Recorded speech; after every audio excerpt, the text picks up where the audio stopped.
have clearance, Clarence. Roger. What's our vector, Victor? Travis and Sliwa has clearance right now. Yeah! It is a good day. Andy Kamenetsky is here right now. Slia's on a mission, an assignment, a Sliwa absence is, I guess, what we're calling it. Who cares? I think he's in Puerto Rico. It's what that's the cover story. Okay. That's the cover Puerto story. Rico, then Baltimore, then maybe New York, then Philadelphia. That's why it just, unless there's this is where you need like the wall with the strings connecting all the different things. Like hey, that weird thing happened in Puerto Rico, and then a day later something weird happened in Philly. Like you need to start to put all the pieces together. How you feeling, Andy? Good to see you. Good, man. Very good. Good to see you. Roars to you, Em. Roars. Buenos dias, Jorge. Hey, buenos dias. Em, I got something to tell you. Okay. I met Bizarro Emily Hebel this morning.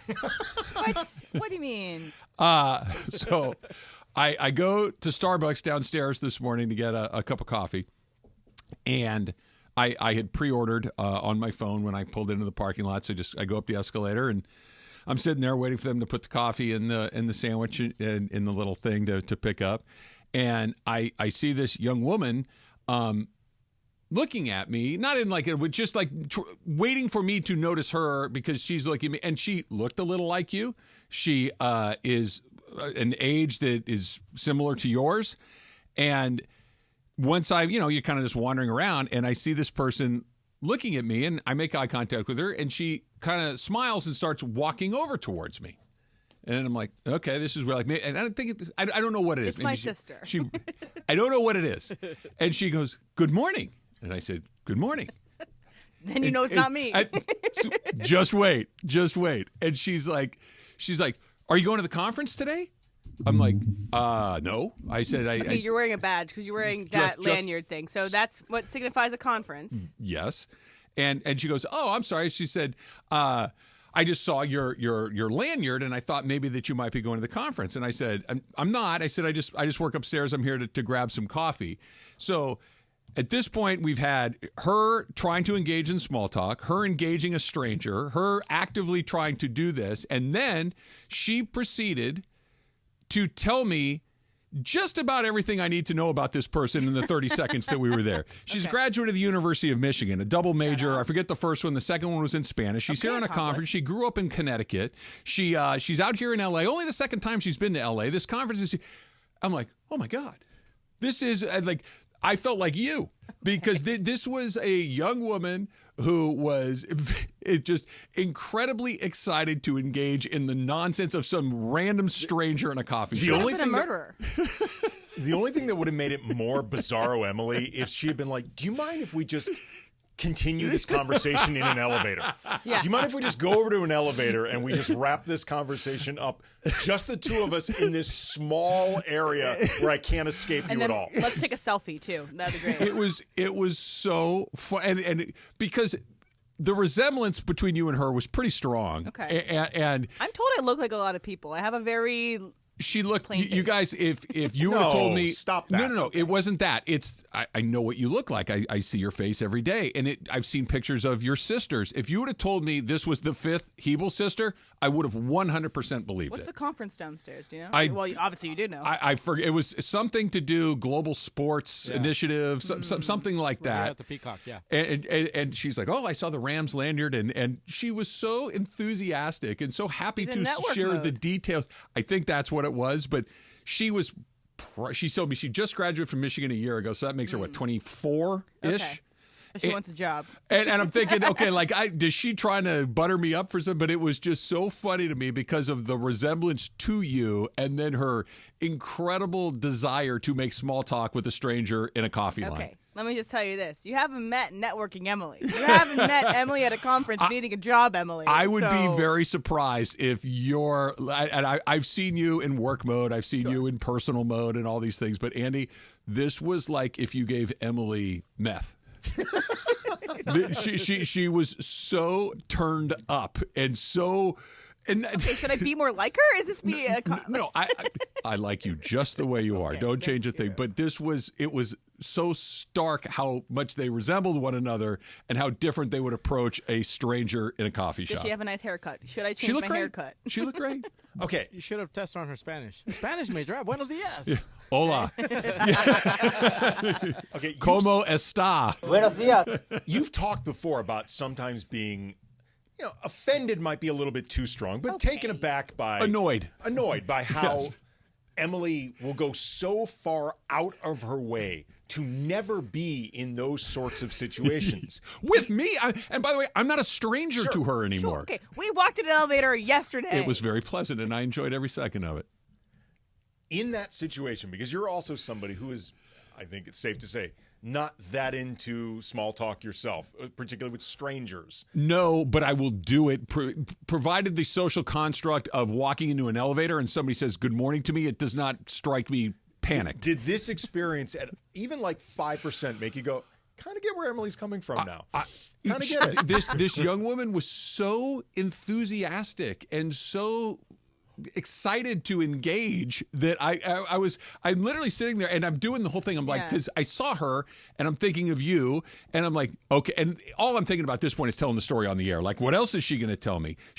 By the way, I didn't tell you this. She has 2 brothers. Like, I got all of this in 30 seconds. Opposite of me. It was amazing. Okay, I don't necessarily want to take this show into a left turn, but Please. Just heard in the community, Travis and Sliwa community, from Capitano Matt. Yes. Does Slee work for the DEA? He included an article headline: U.S. Customs officer sees cocaine from merchant vessel in Puerto Rico.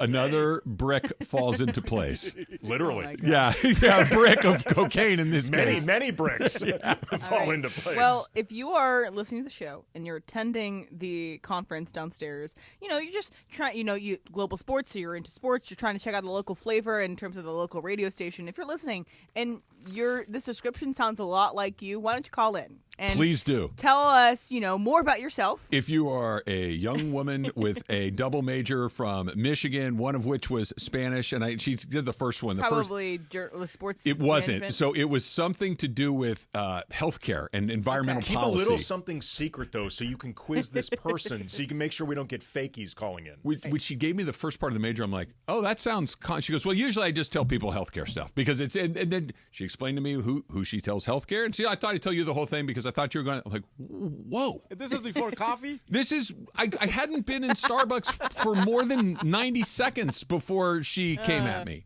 Well, it was congrats great. to her. Michigan's a great school, and it's hard to get into. So congrats on getting your double major. I do not worry about this woman's future in the universe. She is going to be just fine. Well, I do because she's telling people too much information to a stranger. Well, okay, you tell me because you're rough.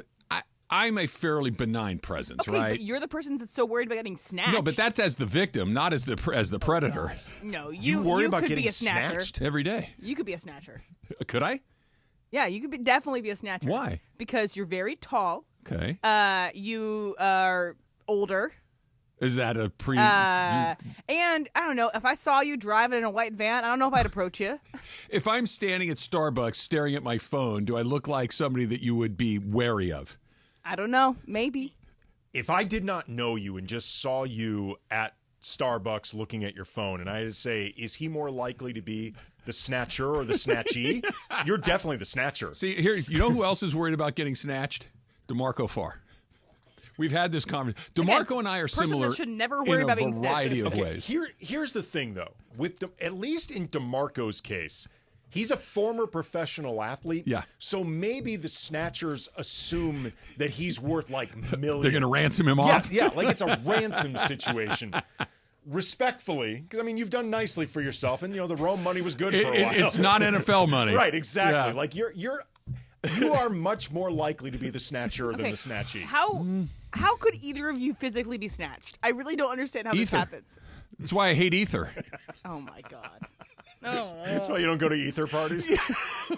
Look, you asked. I gave you the answer. It's like I had to come. That I've seen ether in movies, and what happens is chloroform, whatever it is, they come up from behind you with the Right. rag, and the next thing you know, you're Do you tied freak up out in a basement. Whenever you see a rag, do you freak out? And you I think hate that, rags. And you think that not wearing headphones is going to stop you from being ethered? Well, maybe I can hear them coming. This is my thing. See, here's my theory, Andy. what if I'm the ultimate prize? Like they got a big one. Like think of a lake, right? Like a fish. Exactly. They're gonna pose with you on Tinder. Like you remember, like if you go to the lake, there's always there's a 12-pound trout in here that's never been caught. Every once in a while, you'll see it. And a couple of people have hooked it up. What if I'm that 12-pound trout in the Laguna Niguel pond? You're definitely not a 12-pound trout.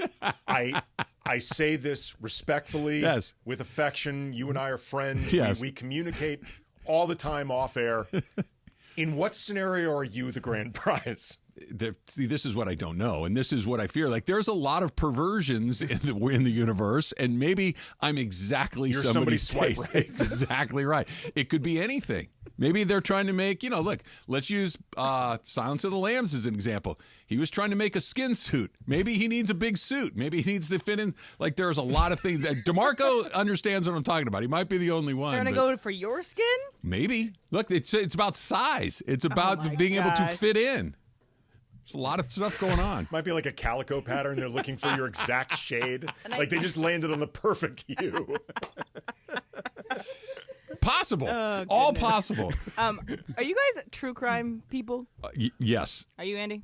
I like it. My wife loves it. So I'm exposed to a lot of it. Producer Lindsay and I have developed a bond on our both true crime Corey, fandom. what about you? Are you a true crime No, person? not really. But if it's on, I don't mind watching it. See, I'm not really. I just think that I don't really care for the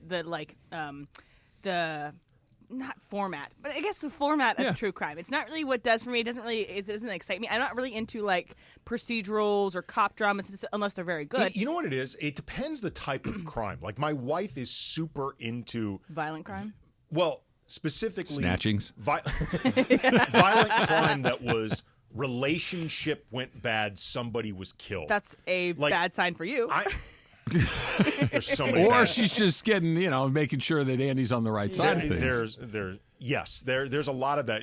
Because I ask her, because she listens or watches this stuff all First of all, day. As someone who consumes this content frequently, it's always the husband or the boyfriend or the wife or the girlfriend. But there's always. I ask her all the time. I'm like, don't you worry about your psyche that this is all you ever listen to? And she will say, I'm just preparing. Oh my and I'm like, and that's what ruins your like psyche. I'm staying prepared. I'm like, at this point, if you're not prepared, nothing's going to prepare you. You're just a bad student. So there are degrees of this, because what you're talking about, like swimming in that water every day, is not super healthy. I was listening to one called Bear Brook, I think just Bear Brook. And it's about this guy who would snatch people, Emily, and put them in barrels in the middle of the woods. Okay. I don't want that. Was too much for me. I'm like, you know what? Nah, I'm gonna go back to the regular stuff. Does your wife have one of those binders that it's like, if in case I'm not found, here's where everything is? Because Andy would never know. Well, because there's like hair follicles in there. Yeah, I'm the last there's person. Other stuff. I would assume that if she's really going as method about this as possible, I'm the person that would never find out. Okay. Like, Exactly. she's not going to tell me where a go bag is. Speaking of true crime, there's something called mujeres asesinas, assassin women, right? And there's this. Now that I would watch. Okay, so there's a famous story about the tamale lady. She killed her husband and used his meat for the tamales. Oh, nope. Oh, there's a podcast about it. thank They you. didn't turn it. It was empanadas. It wasn't tamales, but Why? the exact This same was- story. Why do you want Mujeres this? asesinas. This Watch was that. a fiction. This was fiction. The podcast but clearly inspired for by real. true events. Yeah. The Okay, her empanadas were very popular. There's ew.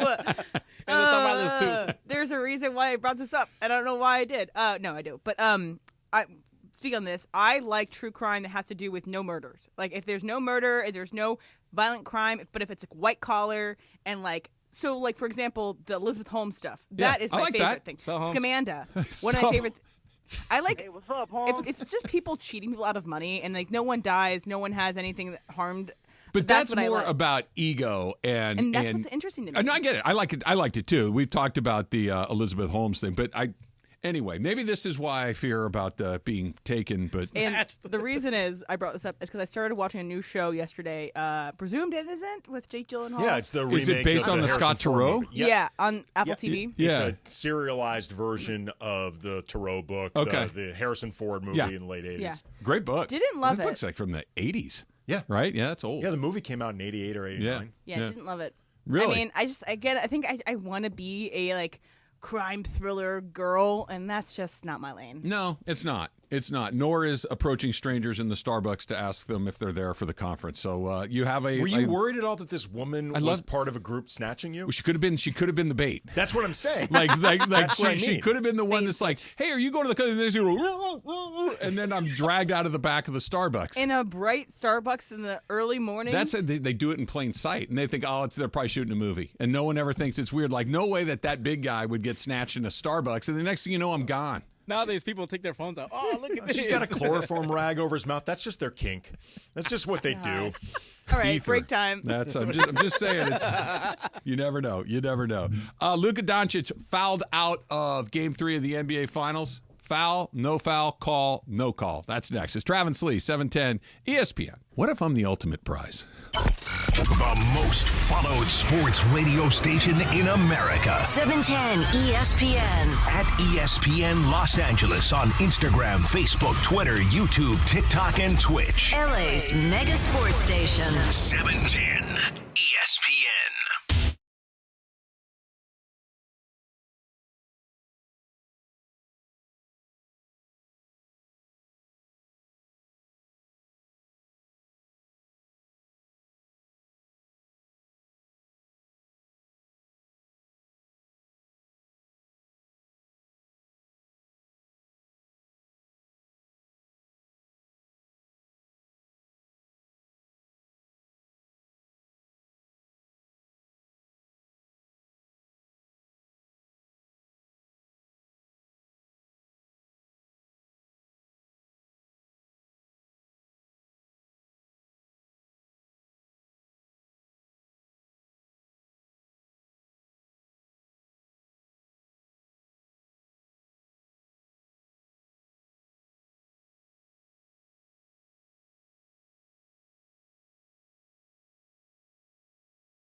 But my kink is watching you. Taylor Swift? It is not Taylor Swift. guest. It's Chapel Roan, and maybe she has a kink for the chloroform over your mouth. Who knows? Who knows? You never know. This morning, after you met the lookalike, you also Yes. came in, and I asked you for another lookalike, actually. Oh, yeah, So, that's right. So this morning, while I was prepping for work, I was also waiting in line to buy tickets to this concert. But, you know, these days, with buying tickets, you get put into a waiting room, you wait for an hour, and then you get in, and then almost all the tickets are sold out. It's so annoying. But this is for this artist. I was going to try to go see Chapel Roan with a bunch of other artists at a festival in New York City. I thought it'd be really cool. But I got there, I wait for 45 minutes in this freaking waiting room, and they're sold out. Oh, that and sucks. they're sold out, and it's just like, how do they sell out? 1 in 45 minutes. 2, my friend who was even in it before I was, he was like, they sold out in 3 minutes. I was like, What's this the is point? ridiculous. What's the point of that? I don't If even you know. can't, if you're conscientious enough to get in, wait, Yeah. sign up, get in the queue, and then 3 minutes in, it's like, yeah, we're done. It's because all these bots buy the thing. So all these like Ticketmaster bots will buy up all the seats, and then they'll resell them for twice as much. We need to go back to the days, Andy, where you put your lawn chair out in front of the Coliseum the night before and you Exactly. lined up. Back when men were men. That's right. But the thing is, You want to go to the show? Sleep outside for 3 nights. I would freaking do that. I would do that because I love this artist, and there's no way for me to see her besides paying either an exorbitant amount through reselling or to somehow make it in before the bots do, which is almost impossible. I live pretty near the like the Fairfax district, so that's near CBS Studios. You still see people spending the night out for what I believe is Price is Right. Oh, Like, okay. trying to get on the Price is Right, like people in a line with the lawn chairs or whatever, just for the opportunity to maybe Come on down. spin that wheel, baby. Yeah, it's just like I would go back. And so one of my favorite artists right now, she's doing this thing where she basically reserves like a third of her tickets for people to sit and get it in line. And then Yeah. they'll have a thing of like, oh, you're the last person in line. This is the last person who will be able to buy tickets. So all you have to do is wait in line, but you will get a ticket. Yeah. And I would rather do that because Sure. I want to see the artists I want to see. And if I'm passionate enough about them, I will find a You'll way to line see up them. soon enough. Yeah, it's just, it's That so stinks. annoying. And I wanted to see them, but I will not. Jorge, you know our pal Josh downstairs at Smoke and Fire? Yeah. Right, so he's listening to the show, and you know it's where you and I go get sacalabosita. He just sent me a quick little text down that says, "Emily just described you as quote older. She really does hate old people." Don't hate old people. You are older than probably the snatching community's favorite range. I'm past my expiration date, so to speak. You're not necessarily the prime age of snatching. That's What what if makes I'm- you Or more of being vulnerable. That's how they get you. They think they make you feel safe, and then the next thing you know, you're in a well, and you don't know how you got there. Also, Eddie Carrillo just goes Over out. the vodka.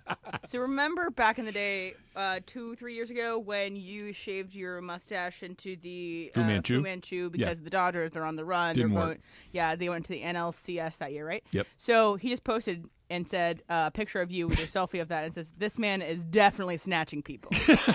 Well, the mustache would make. I've told this story before, so you know, typically I have a beard, but occasionally, just more to goof around than anything else, I'll carve in a Fu Manchu. People give me a very wide berth in places. They really, because I'm bigger and because I look like I'm a member of a real motorcycle game, not the Pythons that Cody and I are a member of. It does give you a little bit of space. Luka got fouled out last night, Andy. Luka is he the most egregious offender of constantly bitching about officiating in the entire league? If he's not one, he's 2 or 3. He is top 5. I don't think you could argue he's not top 5. Yeah, he is a primary offender when it comes to complaining about officials. Nobody wants to see the best player on one of the teams in the finals get, fouled out of a game, disqualified with their 6th foul. But this idea of, hey, you can't.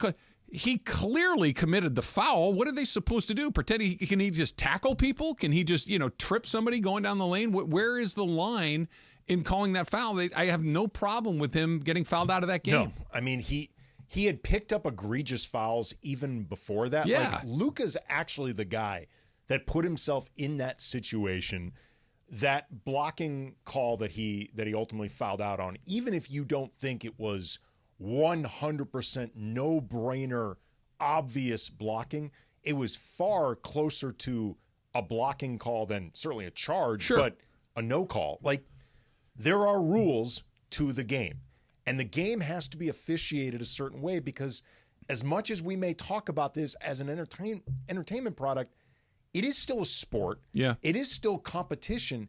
And part of at least to me, the entertainment is negotiating all the obstacles that make it difficult. Sure.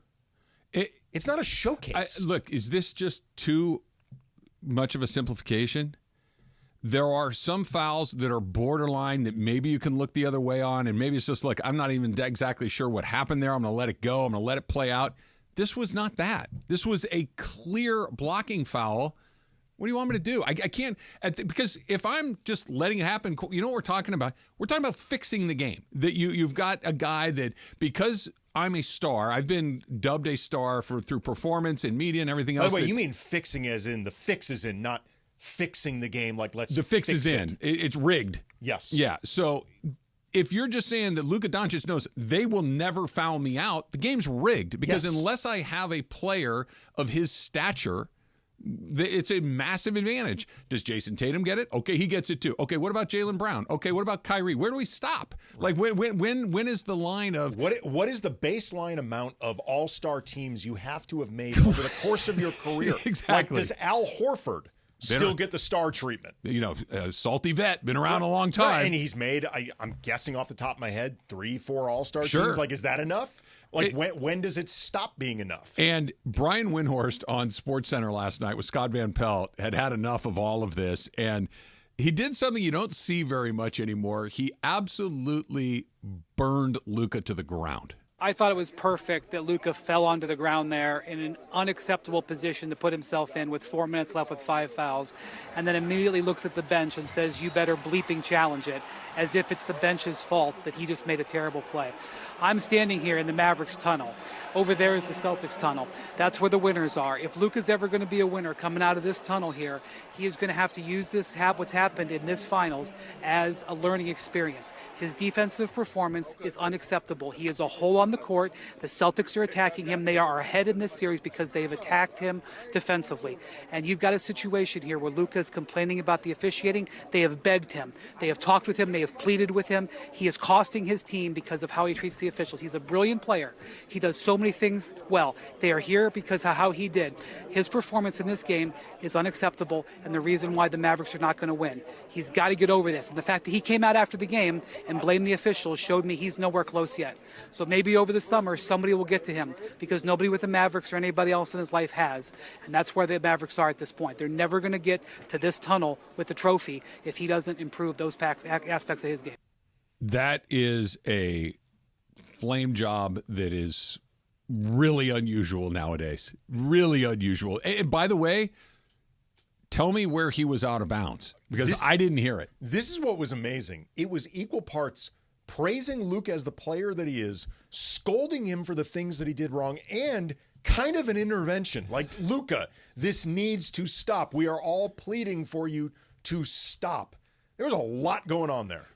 Number one, and his constant bitching about the referees. And by the way, he's not the only one, but he's a lead offender. But when we come back, I want to talk about this, that because he has not done, he's a terrific player, like Brian Windhorst said, but he pointed out a couple of things there that need to improve. And then there's one other big part of his game that others have begged and pleaded for him to get in order that still clearly is not. That's coming up next. It's Travis Slee. Andy's in for Slee on 710 ESPN.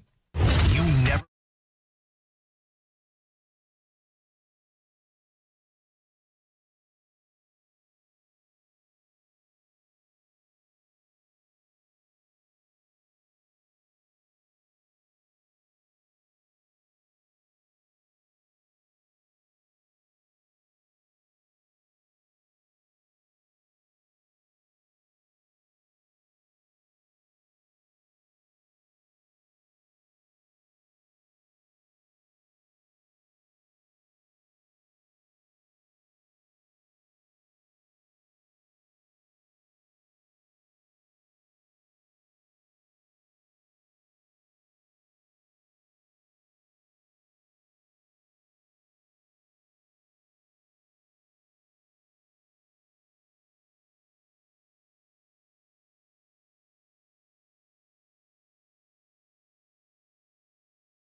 Dodgers. Alan Sliwa. Travis and Sliwa. But do you think it's the right move? Do you think it's the right strategy? No. Live from LA Live on 710 ESPN. Buenos dias. Buenos dias. You trying to send me a subliminal message? A little sabor. Yes. You know, speaking of craft, downstairs with our buddy Josh, he's got a drink called La Chona, which is made out of, what, jalapenos? Jalapenos. I believe there's some grapefruit juice, tequila, and orange. There was a wedge of orange in there, too. It was quite good. Tried it. It has a little kick. Little kick. Yeah. Emily was not a fan, but yeah. that's okay. It's so spicy. That's why they make different things. But if you guys want to try Yeah. it, La Chona, that's what it's called. In. I'll try it again because Let's go. I And already also, tried if one. it's your birthday, tell them it's your birthday because they might give you a free Oh, shot. that's right. They gave you that nice, cool shot. Yeah, that's right. it was a nice shot. Yeah, that was a good day. You should do was. that. You know, it doesn't have to be somebody's birthday for us to go get a drink, Andy. You know that, right? That's We what can you just think. sometimes. You and I have gone to craft together. Yes. Yeah. Yes, we have. Let's go again.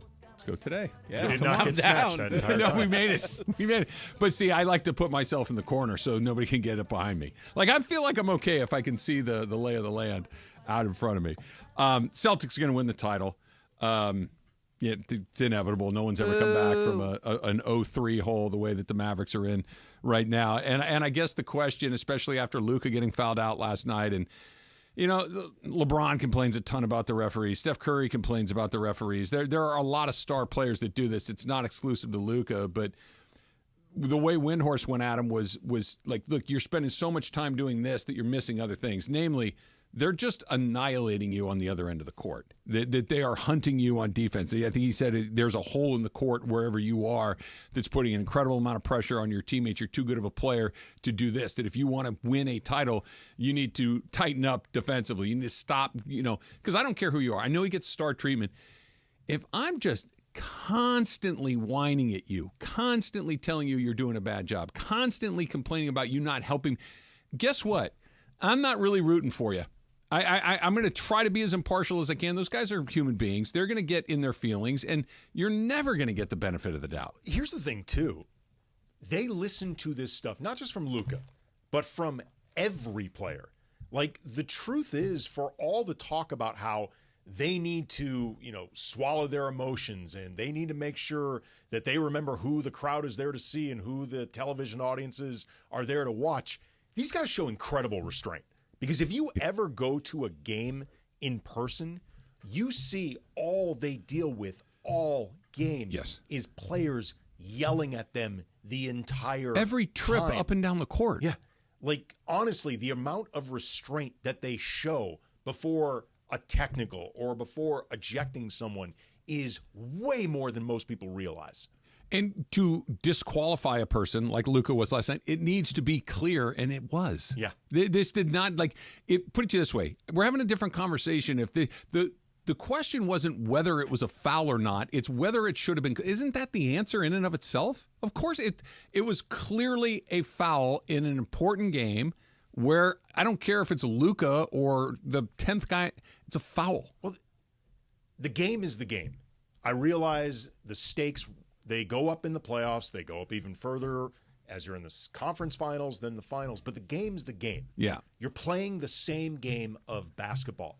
And if you want this championship to mean something, it means you have to overcome the same things that you would overcome in any game and like in any basketball game. And as far as like the idea of stars fouling out, and that's not what people want to see. Sure. But the flip side is, I think it was game 4, 2000, the finals, and Shaq fouls out of the game. Is that the Indiana one? Yes. Yeah. And that was, I think, Kobe's real first, certainly in a finals, that was Kobe's first moment in the finals. I got this. Shaq fouls out.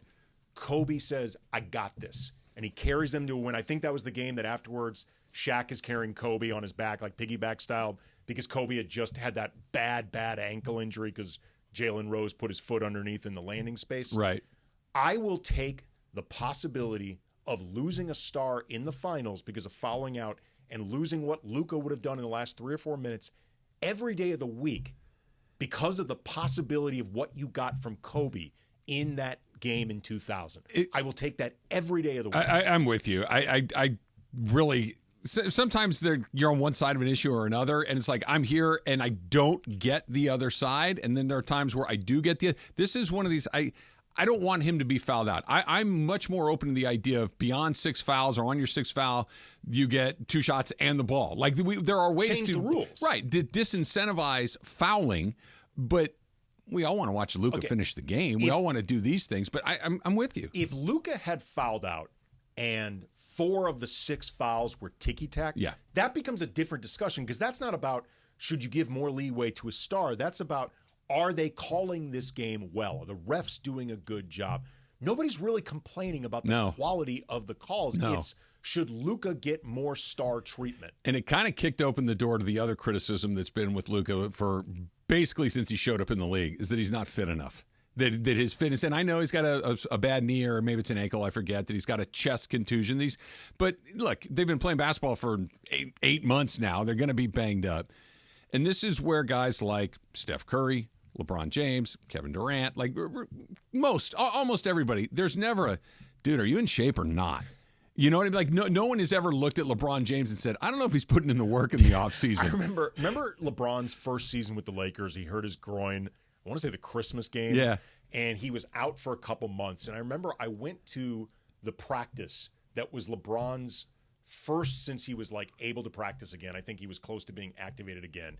And LeBron typically practices shirtless. Yeah. And I remember watching LeBron in this practice, and he had a lower extremity issue. So this is LeBron after like a couple months of presumably not doing much running, not doing much cardiovascular, whatever. I'm looking at LeBron going, this is the most dad bod he's ever going to have. Like, this is LeBron having let himself go. And he looks like an anatomy drawing. Dude, he looked like a cartoon character. I know. It was insane. Look, I get that not everybody's going to look like LeBron James or Giannis. I understand that. But no one questions now when he's become a 3-time MVP, when he's become an NBA champion. Like, Nikola Jokic doesn't look like that. He doesn't look like LeBron or Giannis. But no one's asking whether he's in shape or not. And we are asking about Luka. And that's just one of those, it's another one of those things, like to get across the finish line. And they had a great season, beat 3 really good teams in the Western Conference to get to the finals there. But it's all that little stuff. That's why Michael Jordan, Kobe Bryant, like Shaq was one of the few guys that was able to be out of shape occasionally, and it really didn't make a whole bit of a difference. Well, with Shaq, it didn't make a difference until it did. Right. You know what I mean? Like, for a while, Shaq was just so much more physically imposing and athletically gifted. Yes. Like, Shaq was a one-on-one athlete, but once it started mattering, it really started mattering.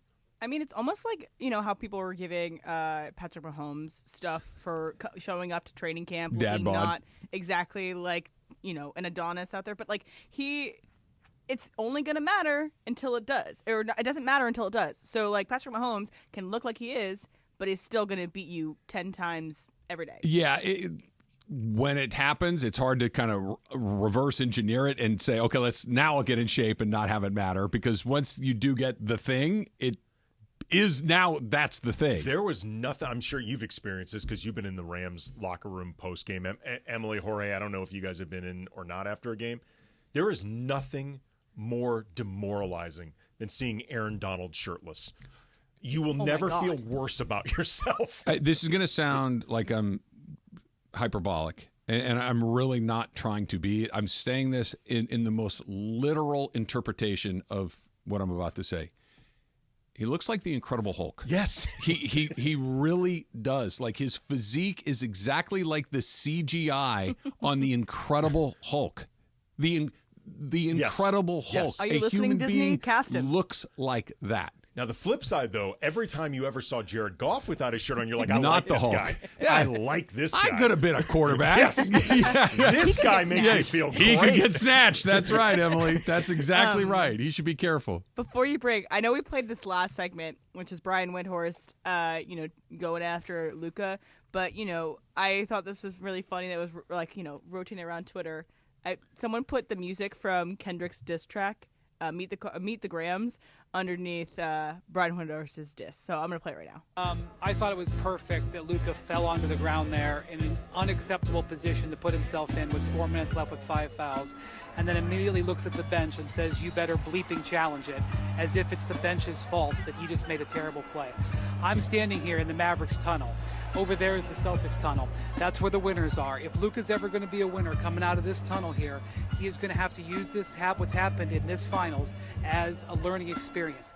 I think that's line great. itself is the most damning thing. If he ever wants to be a winner like these guys over here, you got to change your stuff. And after making a terrible defensive play, not one of those, it was clear. You fouled it up.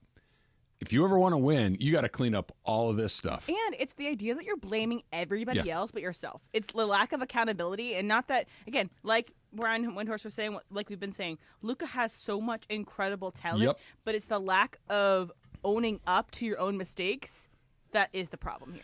So, Andy, you had an interesting theory as to why the Lakers want the NBA Finals to go a certain way, and it has to do with them hiring their next head coach, potentially. We're going to get into that coming up at 11 o'clock. But coming up next, hey, did you see, fool? What's up, fool? It's Travis Slee. Andy's hit for Slee on 710 ESPN. Hey, fool, is your vehicle due for service? If so, get yourself into your neighborhood Valvoline Instant Oil Change, home of the 15-minute drive. It's the summer. We're nice and dry now. It's still drizzling, fool. You can get your windshield wipers fixed there, too. You can do a whole bunch of stuff at Valvoline Instant Oil Change. You can get an oil change, your tires rotated, transmission care, and a whole lot more, like getting those windshield wipers replaced as well. All you do is you pull up, drive in, and drive out in about 15 minutes. You don't even have to get out of the car at Valvoline. You chill out right there in the front seat while the team of expert at Valvoline goes right to work on your ride. It's like a little NASCAR pit crew for your ride. It's running at its absolute best, peace of mind, and it only takes about 15 minutes. And they're right around the corner from pretty much wherever you are right now. 80 locations ready to help you get your ride ready for the road in no time. So before you hit the road for your summer trip, visit SoCalOilChange.com for locations and game-winning coupons off of your next Valvoline Instant Oil Change. And it is a Ticket Thursday on 710.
Travis and Sliwa, and it's time for the segment we do around this time, 10:40 a.m. on Tuesdays and Thursdays. Hey, did you see that sky today? Did you guys see that? Basically, the days we don't do Ask Slee, we do this thing. It's called Hey, Did You See? Did you see that? I saw it. I did it. Did you see the memo about this? I mean, I'm excited. You can tell by my read. Hey, did you see? So, hey, did you happen to see? It's time for Hey, Did You See? Hey, man, did you touch my drum set? Have you read this? Right now on Travis and Sliwa. So are we going to get one today, Foo, or what? I'll get back to you. Okay. Yeah. All I right. got to move some things around. And just you when you spark the thought. Now I got a one-track mind along the way. What's up? All right, Foo. So, Mookie Betts has a podcast called On Base with Mookie Betts. And in the latest episode, he had Tyler Glasnow. And they were talking about tattoos and what reminds them of when they started their careers and whatnot. So let me play the clip for you, and then I'll ask you the question. Okay. I've been told you have a lip tattoo. Mm-hmm. Can we see? Yeah. What does it say? No juice. What does no juice mean? It's like the Lil Boosie song. It just is like, it You reminds me of early pro ball. So it reminds him of early pro ball. Okay. So it got me thinking. There is something that reminds you of when you started your career. Like, for instance, me, every time I drive by a Denny's, I used to work Denny's, man, overnights just to pay for school. A lot of people tell me, like, where'd you go to school, stuff like that. So Yep. I used to work at Denny's overnights, the overnight shift, so I can pay for school in the mornings, and it was just a grind. So every time I drive by one of those, it's like, man, I remember when I used to work there, and now, it all paid off. Every time I see a green Honda Accord, it reminds me of the beginning of my career. Because I had a green Honda Accord that I would drive to, and I was working 3 or 4 hours a day, made $5 an hour, and I would go to the studio, I would make my $20, and then I get the old-timey music. I know what you're doing. Yeah, I know. This is a Honda Accord 1952? Yeah, like 68. And then I would drive to Sears to work, and I was in that car all day, every day, and every time I see one of those Honda Accords, it reminds me of working multiple jobs for no money. So absolutely, yes. For me, it's not a thing. It's actually a person. The Sklar brothers. Oh, yeah. The comedians. Sure. I grew up with them. I grew up with Randy and Jason. They're also from St. Louis. I went to elementary school with them for a little while. Oh, I didn't know that. Yeah. I happened to one weekend in L.A., they were doing stand-up, and they let me know about it. I'm like, I haven't seen them in a long time. I'll go. And they were friends with somebody who, at the time, was one of the big editors at the just starting out ESPN, the magazine. Mm-hmm. Like, it had just formed. And we happened to be sitting with this guy at the show, got to talk with him. Turns out he's also from St. Louis. And at the time, Brian and I were looking to write scripts, and we were like creating, back when spec scripts were a thing, creating TV spec scripts and things like that. And he brought up the idea of, hey, would you ever want to write for this magazine? And honestly, the idea of sports media had never even crossed my mind. I wouldn't even thought I was qualified for it, but just the idea of paid writing work was really appealing. So whenever I see the Sklars, I think about the idea of knowing them led me to this in a pretty random way. Yeah. As an aside, love the Sklars. They're great. They're super good They're guys. funny guys, great people. Absolutely. My first job was at Chick-fil-A, so every time I go to Chick-fil-A, it's like I kind of know what's going on there. I know the ordering system. It's pretty similar. I know the script that they're supposed to ask, but obviously a lot's changed since I've worked there 10 years ago plus. So that's one thing. And then every time I see like NFL films people at SoFi. Was that your first media gig? That was my first job out of college. Yes, Okay. so my first media gig, and so inside baseball a little bit. So people might have an NFL films thing, but they're kind of contract workers. Right. So they might just do SoFi games. They might just do 49er games, whatever. And then there's some people that travel and are employed and live in New Jersey and work for NFL films. But every time I'm kind of in a room with them, I might chat them up, be like, "Oh, I was an intern back in 2018, whatever." And they're like, "Cool, I wasn't. I never worked there." And it's like, "Okay, great." The first job, the first W-2 job I ever had, company no longer exists, Emily, so you can put that in your quiver of reasons to call me old. Yeah. Worked at Sears. Are all the Sears gone? I think there's there's outlets and service centers, but Sears, as you and I knew it, gone. Yeah, Sears and Roebuck and the catalog that came every I would month? circle what I once a year. You got the wish a book, year, okay. And you'd go through it. And I want this, and I want this. My and grandpa I want was this. a Sears owner, so Was he? Sears Employee, but he owned or managed a one in Pittsburgh. Okay, yeah, my dad worked for Sears for 30+ years. You told me about that. I started watching on HBO. There's a documentary series on the Stax record label. They're based in Memphis. They had all sorts of like really great R&B and soul artists like Booker T and the MGs. Everybody, Isaac Hayes. A lot of people went through there, but they were showing clips of when they first started. And remember the Ben Franklin 5 and dime stores? I don't. Maybe they were a big Midwest and like Southern thing. Yeah. I think I remember at least the idea of it. Yeah, like I remember seeing that. I was like, oh my God, I haven't thought about that place since I was a kid. Yeah. Because I think they stopped existing around when I was a kid. And like in my area, there's like Git and Goes, like GIT and Goes. Yeah, so anyway. And then 805 Raider said the Honda Accord is a Model T. You're just lying to us. Oh, come on, Raider. Jeez, look what you've created, Em. What's next, Jorge? All right, so throwing the first pitch in a baseball game is kind of a big deal, right? Sure. We've seen some people screw it up, like 50 Cent or Stephen A. Smith or Mariah Carey. Carl Lewis. Yeah, exactly. So Grimace, is it Grimace? Emily? Yes. Yeah. Yes, Grimace. The McDonald's shake guy? Yes. Yeah. He threw the first pitch, and it was a pretty good pitch. Grimace. So, yeah. Grimace. So if I had to put you in a mascot costume to throw the first pitch, what costume would you pick? See, earlier on when I was in high school, I was going to work for Chuck E. Cheese. Oh, you had to be the mouse? I had applied to be the mouse. You're at Charles parties. Entertainment Cheese. Yeah, but so like I would do it as Chuck E. Cheese just because I wanted to be Chuck E. Cheese in high school. Yeah. You know? What would Susan you guys calls pick? Chuck E. Cheese Charles E. Queso. That's what she's always referred to him Carlos as. E. Queso. Yeah. Carlos E. Queso is better. The Fanatic. Because that guy seems to be able to move around pretty good in the Fanatic costume. Like he's mobile. Like some of those costumes are kind of bulky. Like for instance, like Rampage, who's been in here a bunch of times. The head is really big, and you wear shoulder pads. So it'd be hard to move around in there. The Fanatic gets wide at the bottom, which is probably comfy. So the Fanatic for me, for sure. Okay, side note, we were talking about Charles E. Mouse, Carlos E. Mouse. Carlos E. Queso. Carlos E. Queso, Carlos E. Entertainment. Recently learned, and it's kind of obvious when you think about it, but it blew my mind. Mickey Mouse's full name is Michael. He is actually, if you go Michael Mouse? Yes, if you go to his Wikipedia page, I believe it's Michael E. Mouse. Had no idea. Because you know what it was? Years ago, my daughter, when she was little, we were talking about Mickey Mouse, and she asked me, like, is that his real name or something like that? Well, I'm like, well, Mickey is usually a nickname for Michael. Yeah. I'm like, I guess his name is technically Michael Mouse. And what's the E for? Elias, maybe his dad's name? I don't remember off the top of my Well, it's head. not Mick. It's a family name. Mouse. Right. It's Mickey. Yeah, like Mickey Mantle. M-I-C-K-E-Y-M-O-U-S-E. Yeah. As far as the question, I would go with the dad in The Incredibles. Oh. Because I think it would give you mobility, but it's very flattering. Yes. Yes. Well, Edna Mode designs it to be so. Yes. He's very flexible. No capes. Okay. There is a very obvious answer for this because these two mascots do incredible stunts. They are always active, and they looks like they have a lot of mobility. The BYU Cougar.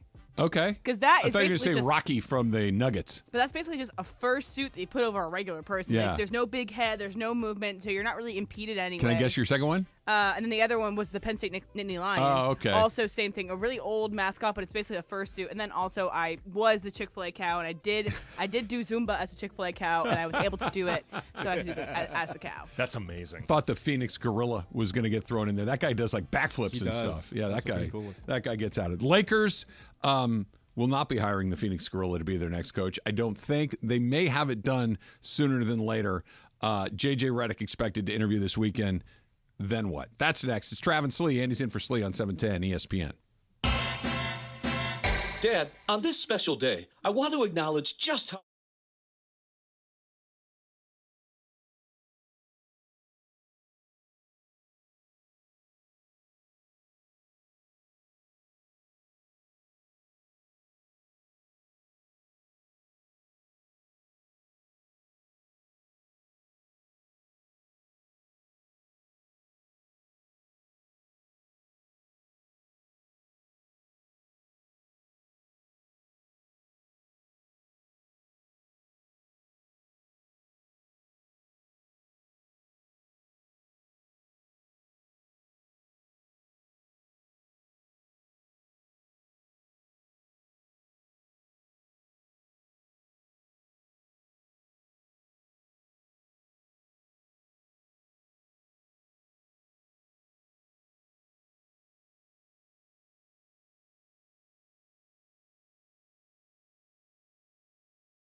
ESPN.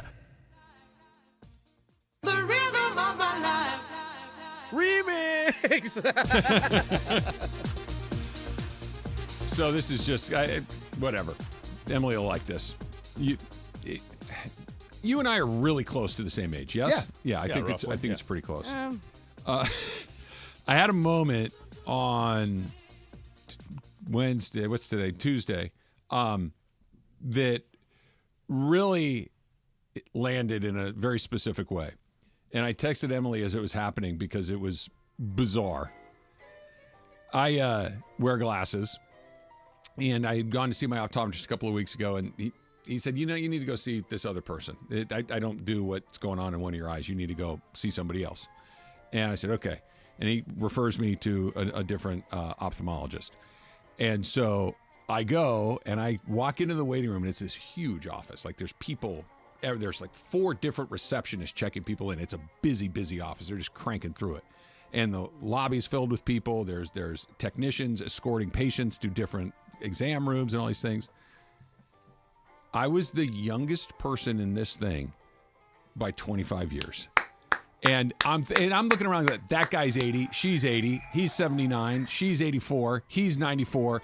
And I had that, wait, you're in here too, buddy. This was the oldest I have ever felt in my entire life because there wasn't anybody that didn't have gray hair and didn't need help walking to the exam room. But you're the youngest, though. But why am I there? There wasn't a single 40-year-old, not a 30-year-old, a 20-year-old. It was nothing just remember, but though, me and 80-year-olds. At the moment, there was nobody else. At the moment. God. It's like, okay, AARP, for example. Oh, I get their literature. So do I. But the truth is, you can actually start applying for AARP like in your 40s. Mm-hmm. Like my wife signed up her and me for it when we were both. Like my wife is still in her 40s, but both in there. Like that's the dirty little secret about it. At some point, it's not about aging. It's about discounts and deals.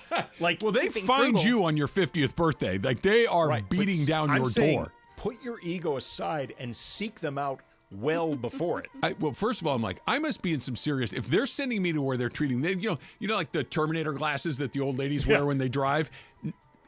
60% of the people in there are wearing those. I'm like, this is not good. Why am I in here with these decrepit old people? Well, it's because you're falling apart, but it's got nothing to do with your age. I'm a decrepit old person. Did you talk to them about, the Lakers, the 1960s, and they were the Minneapolis Lakers back then? They were celebrating the D-Day invasion.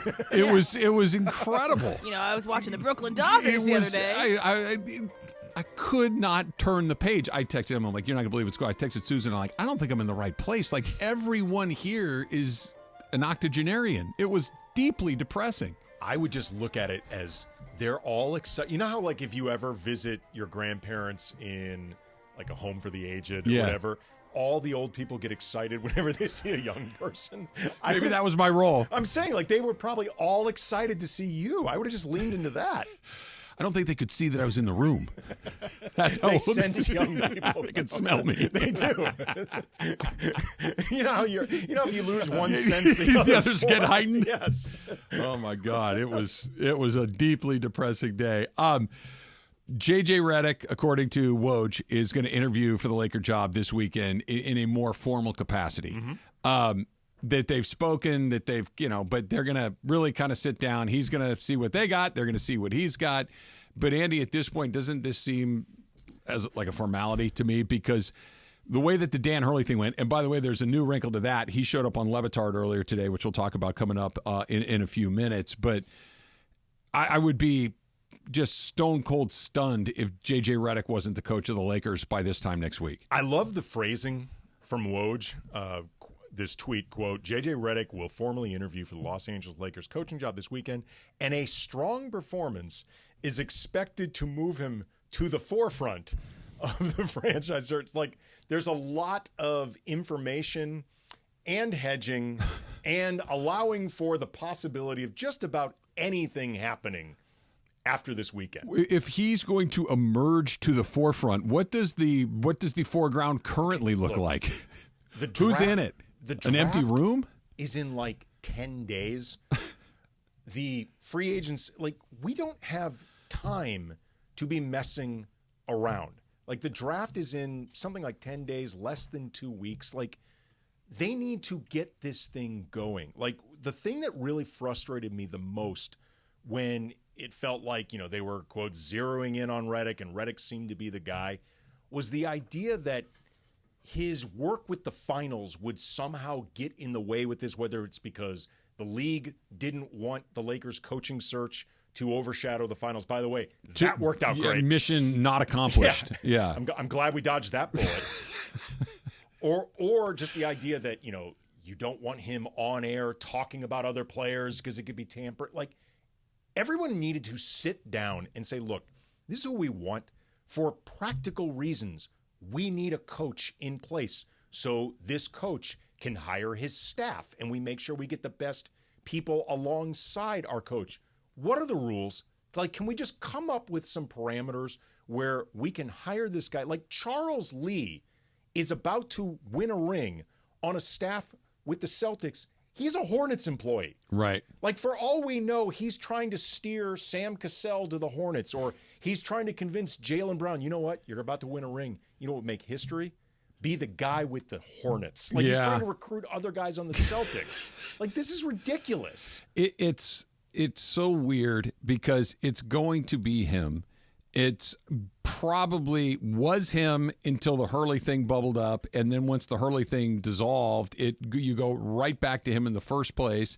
And you had an interesting theory that the Lakers find themselves in just the most peculiar situation as to how they want this to play out over the next couple of days. Yeah, I mean, for practical reasons, the Lakers need to hire a coach ASAP. And if JJ Redick is the guy that they want, and his commitment as an ESPN analyst calling the finals is somehow creating red tape where they can't just hire JJ Redick, then what the Lakers really want to happen on Friday is the Celtics to sweep their way to a championship, because it's the only way JJ Redick stops doing this job that is preventing them from giving him the job that they want to give him. So the Lakers are now rooting not just for a Celtics title, they're rooting for a Celtics sweep.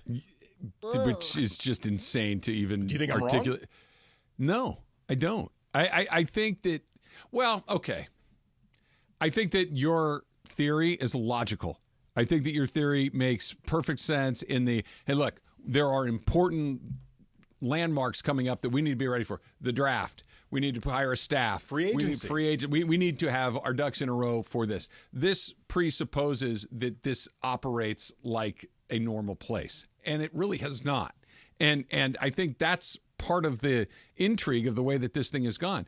This has been clumsy at best and terribly embarrassing at worst, because they had a very public courtship of a high-profile guy in Dan Hurley, who very publicly said, no, I'm good, man. I'm going to go somewhere. I'm going to go back to where I was. He was on with Dan Le Batard and his crew earlier today, and I think this is interesting. And he was talking about whether or not the terms, specifically the dollars, were a deciding factor in his decision to return to UConn and spurn the Lakers. Is there an amount of money, Dan? Is there an amount of money that they could have offered that would have changed the decision? Yeah, I think to leave there probably is, to leave a place at any moment in your life. I think that, like, to say that it's not a motivating factor, the finances to leave a place is definitely a thing. To stay at a place, I don't think it's ever going to be a thing. Like to stay somewhere like UConn, it would never have been, I think, a financial thing. Like, again, this wasn't like some like pressure tactic to make me the highest paid college coach. Like that was already done.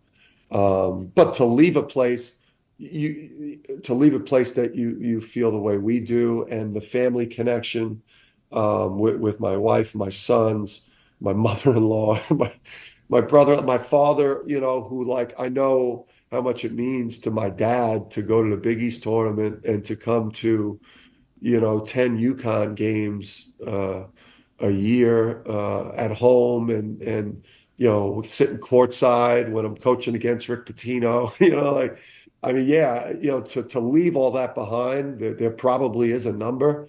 I don't know what that is. So I know what it wasn't. Right.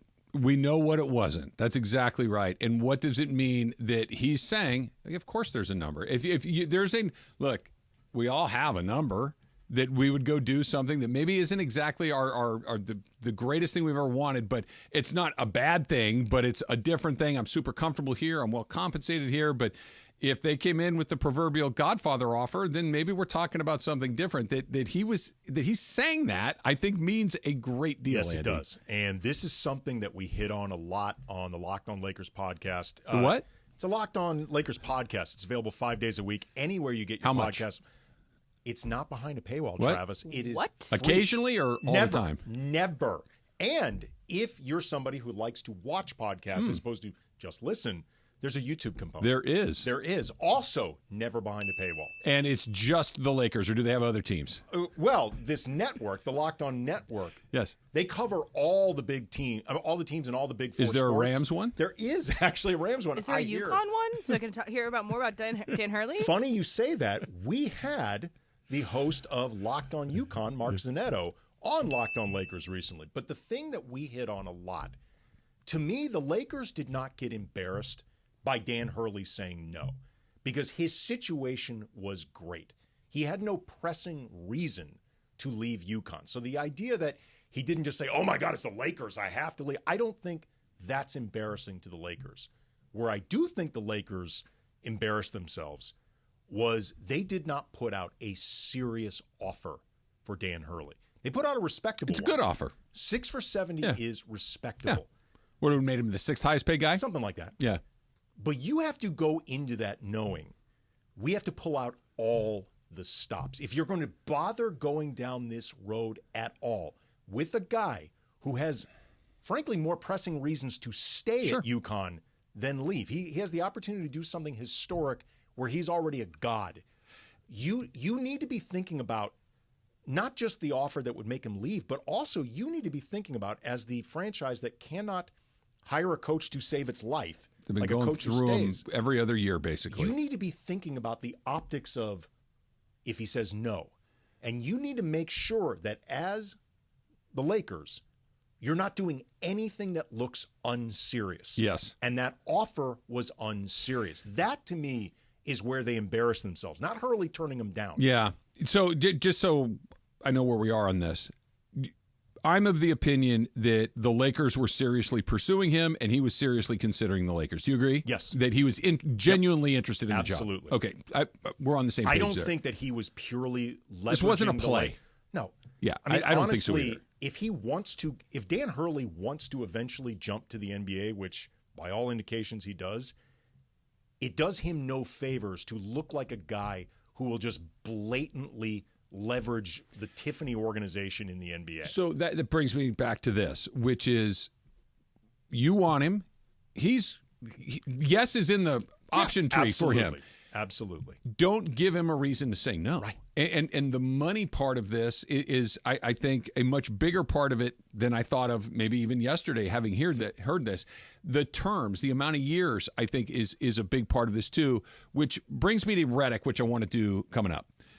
Because the Lakers indicated for the first time in a while, I think, that, hey, listen, we understand that this pattern that we're in, this circle we're in, we need to change it. We're going to try to win. We're going to try to do everything we can to win now, but we also need to be set up for next, that it's the future plus the present.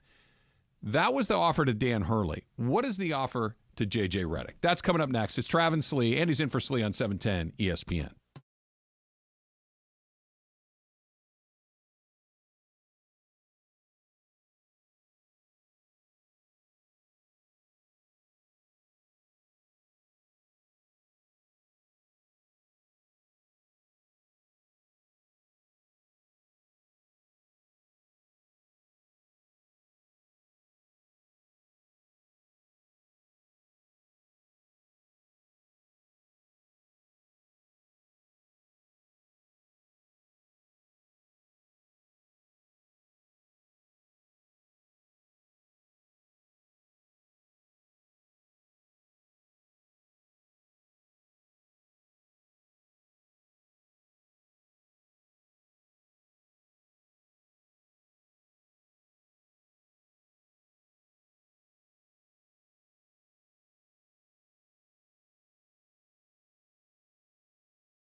Rogers, Alan Sliwa, Travis and Sliwa. But do you think it's the right move? Do you think it's the right strategy? No. Live from LA Live on 710 ESPN.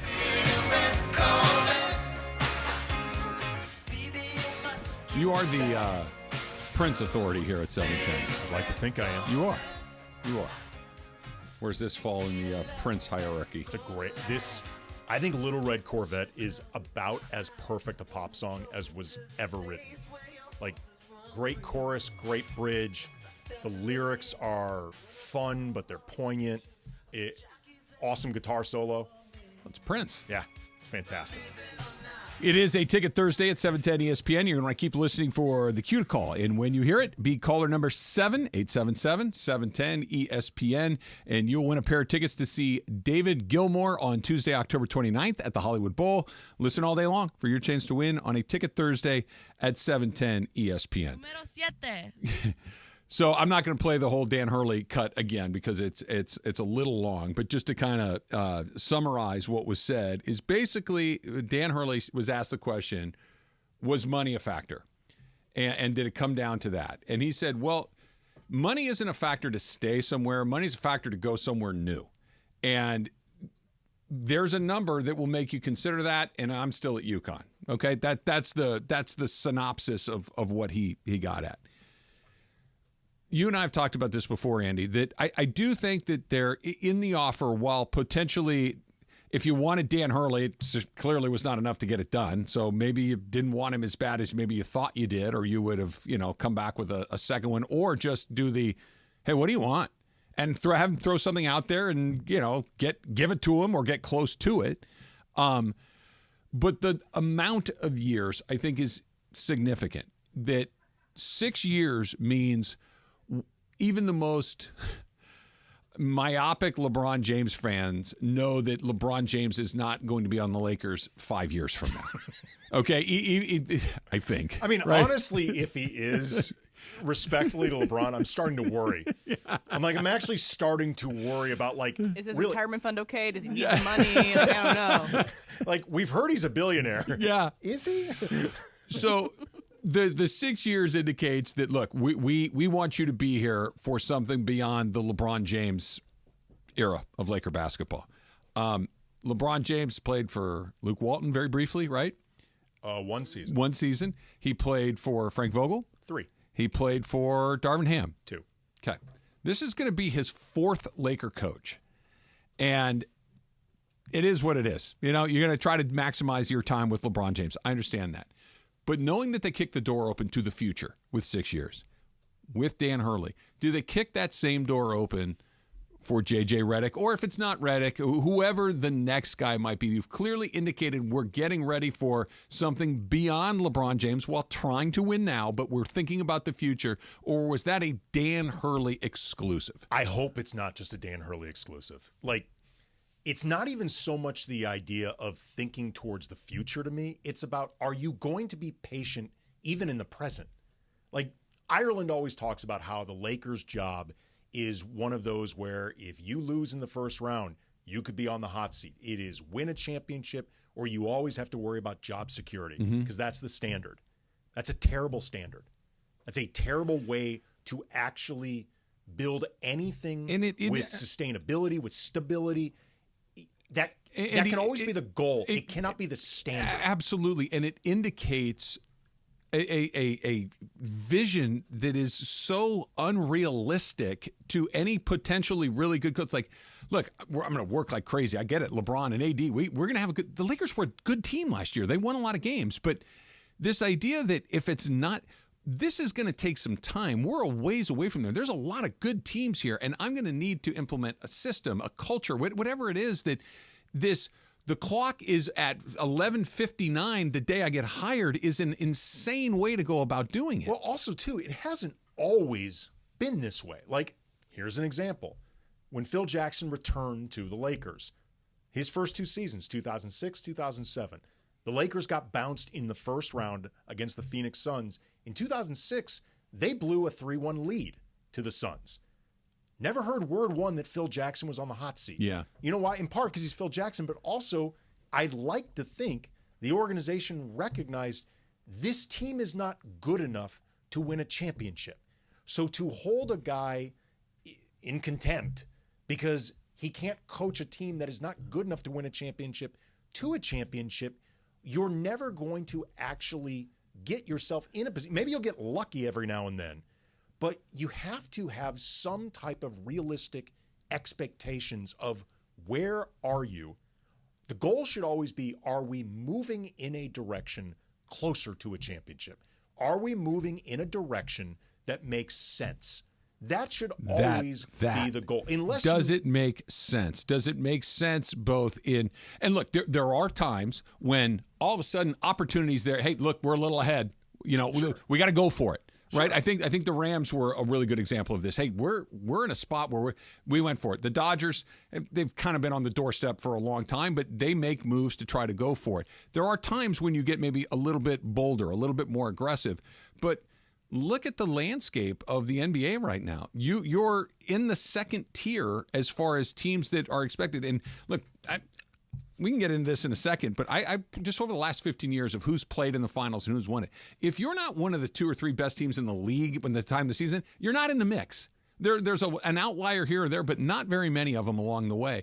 And allowing your coach to develop players, to think about roster construction beyond the next 50 or 60 games is beneficial. It does make sense, and it isn't the proverbial gun to your head about, hey, listen, if you have a bad year, we're going to – because if I'm JJ Redick or any of these other guys and you kick that door open, I'm not taking the job if I don't have the same runway that he had. Look, the fact that you are on borrowed time with LeBron, like it is so the example that proves the rule that guys don't play this long. Like LeBron is doing something that has literally never been done before. There's no template.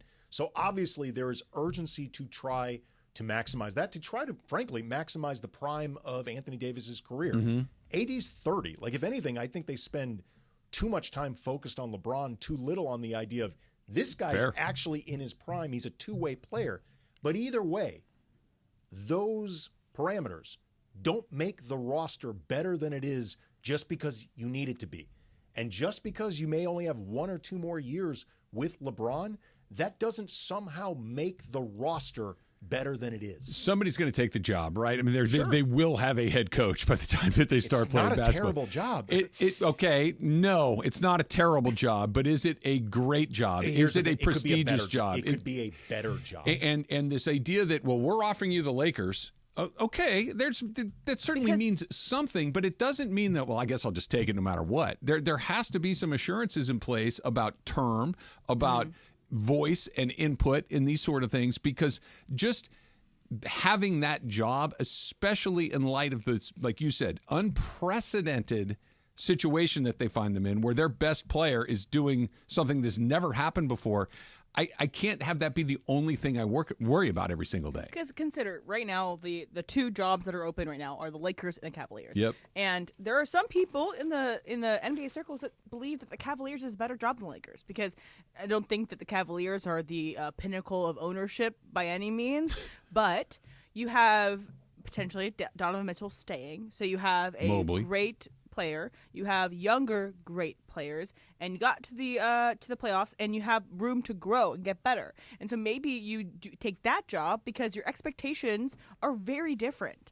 And if you go to the Lakers, you're expected to win a championship. If the next guy, whoever it is, does not get an offer similar to what Dan Hurley got, they're basically telling you you're on the clock. Because you told me we're thinking about what comes next with him. We're not doing that anymore. It's literally a year-to-year job at this point. That I get it. Somebody's going to take it. But if I'm an attractive candidate, if JJ Redick really wants to coach in the NBA and he's got the chops to do it, right? I don't know if I want my first foray into this to be a place where I have a gun to my head from the day I show up, because there's going to be a lot of bumps and bruises along the way. Taking this back to Dan Hurley. Dan Hurley not leaving UConn, to me, doesn't embarrass the Lakers, because like what we talked about before, he has a great situation with UConn. Like, he has no pressing reason to leave, which put the onus on the Lakers to make their offer impossible to turn down on every level. They did not do that. Dan Hurley stayed at UConn. JJ Redick has no pressing reason to take this job or, frankly, any job right now. He has the catbird seat calling games for ESPN. He's in the NBA equivalent of the Joe Buck, Troy Aikman booth right now. And he got there quickly because he's really good at it. He conquered the podcast space very quickly because he's really good at it. He has no pressing reason to leave. So you need to make sure that you're telling him, we know you are leaving something great. We're going to give you the breathing room to make it worth your while. Like, we are going to allow you to grow as a coach. We are going to accept the idea that if you don't win a championship in 2 seasons, you're on the hot seat. Like, they, regardless of who they hire, if it's Redick, if it's Borrego, Micah Nori, whoever, they have to stop with that standard. If there's a silver lining to the Hurley thing ending the way that it did and the negotiation being relatively public the way that it was, it's that the other candidates know what was offered and they said, listen, I need the same setup that you were going to give him, because you obviously realize that you're at this precipice and you need to be prepared for both of these things. And if I don't take it, I know, the players know that this is a temporary arrangement, that this is not going to allow me, especially as a first-time coach. Look, they should still be looking to win. If you have LeBron of course. It's not a rebuild. No. But and with Darvin, like, Darvin lost the locker room. Like, Darvin started becoming untenable in and of himself. Like, that's a different situation. Firing Darvin was not the wrong decision, but it was just another of the decisions that were made. The problem with Darvin was in hiring him in the first place. That was putting another inexperienced first-time guy who in relatively short order was not being listed. Anthony Davis openly kind of, we don't know what we're doing on either end. That happened fast. He clearly was not ready for that job. Not that he won't be ready for another one at another time. He'll get another one. Sure he will.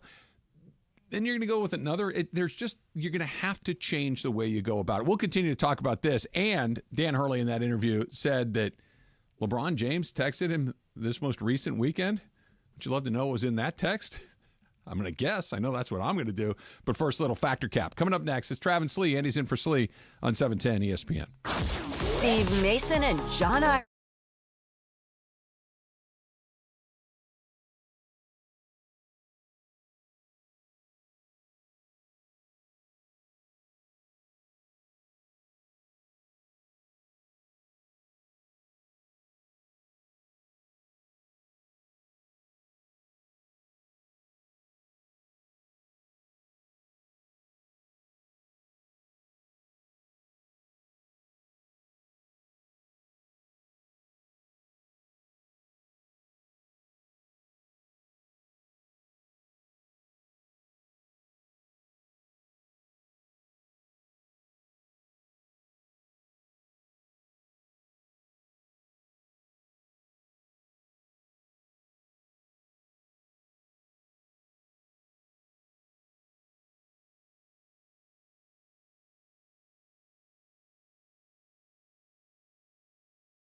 Cap. Hi, guys. Aloha. Aloha. Hi. Aloha. Over the past weekend, a Cincinnati Reds fan, as many fans do, he ran out onto the field and he had his 15 minutes of fame while also getting tased. So if you see it, there's a series of photos. It's him running onto the field looking happy. It's him doing a backflip and then him landing the backflip and getting tased. So he had to have a court hearing because I believe it was trespassing, something like that. He was getting charged. And he showed up to the court appearance in the same jersey that he was arrested in. And I think that's just a baller move. So this is iconic. Travis Factor Cap. Cap. I would assume that he was in court because he was trying to stay out of jail or reduce a fine or there was some legal proceeding where something bad could have been the result of said hearing. Yes? Show a little remorse. Show up in something other than an Ellie De La Cruz jersey, like, hey man, go Reds, yeah. Like you're not getting it. Like, I'm not saying you got to feel it in your bones. What I'm saying is, if your crime is being a jackass at the Reds game, don't show up to court in a Reds jersey. Berg? I kind of like it. Like, it's fact. It is pretty, I guess, iconic. Like, that's good for you. What's the worst that's going to happen to this guy? He's going to get a fine. He's going to get the fine no matter what. Community service. He's not going to go to jail. He's not. So you want to go pick up trash on the side of the road for 4 Saturdays just so you can wear your Paul O'Neill jersey? No, he's going to be going anyway.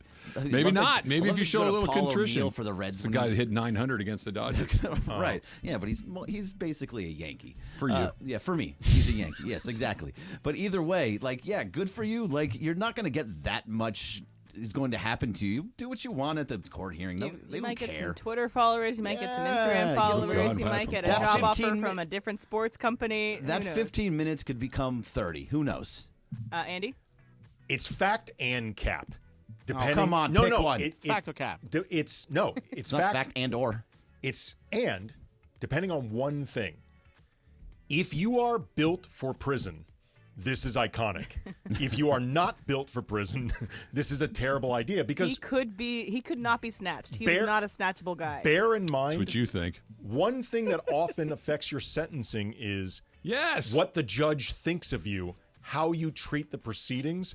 I can promise you he is already on the wrong side of this judge. He's not going to jail. So unless this fella is built for prison, this is not iconic. He's not going to prison. Because that does not get you respect in the yard.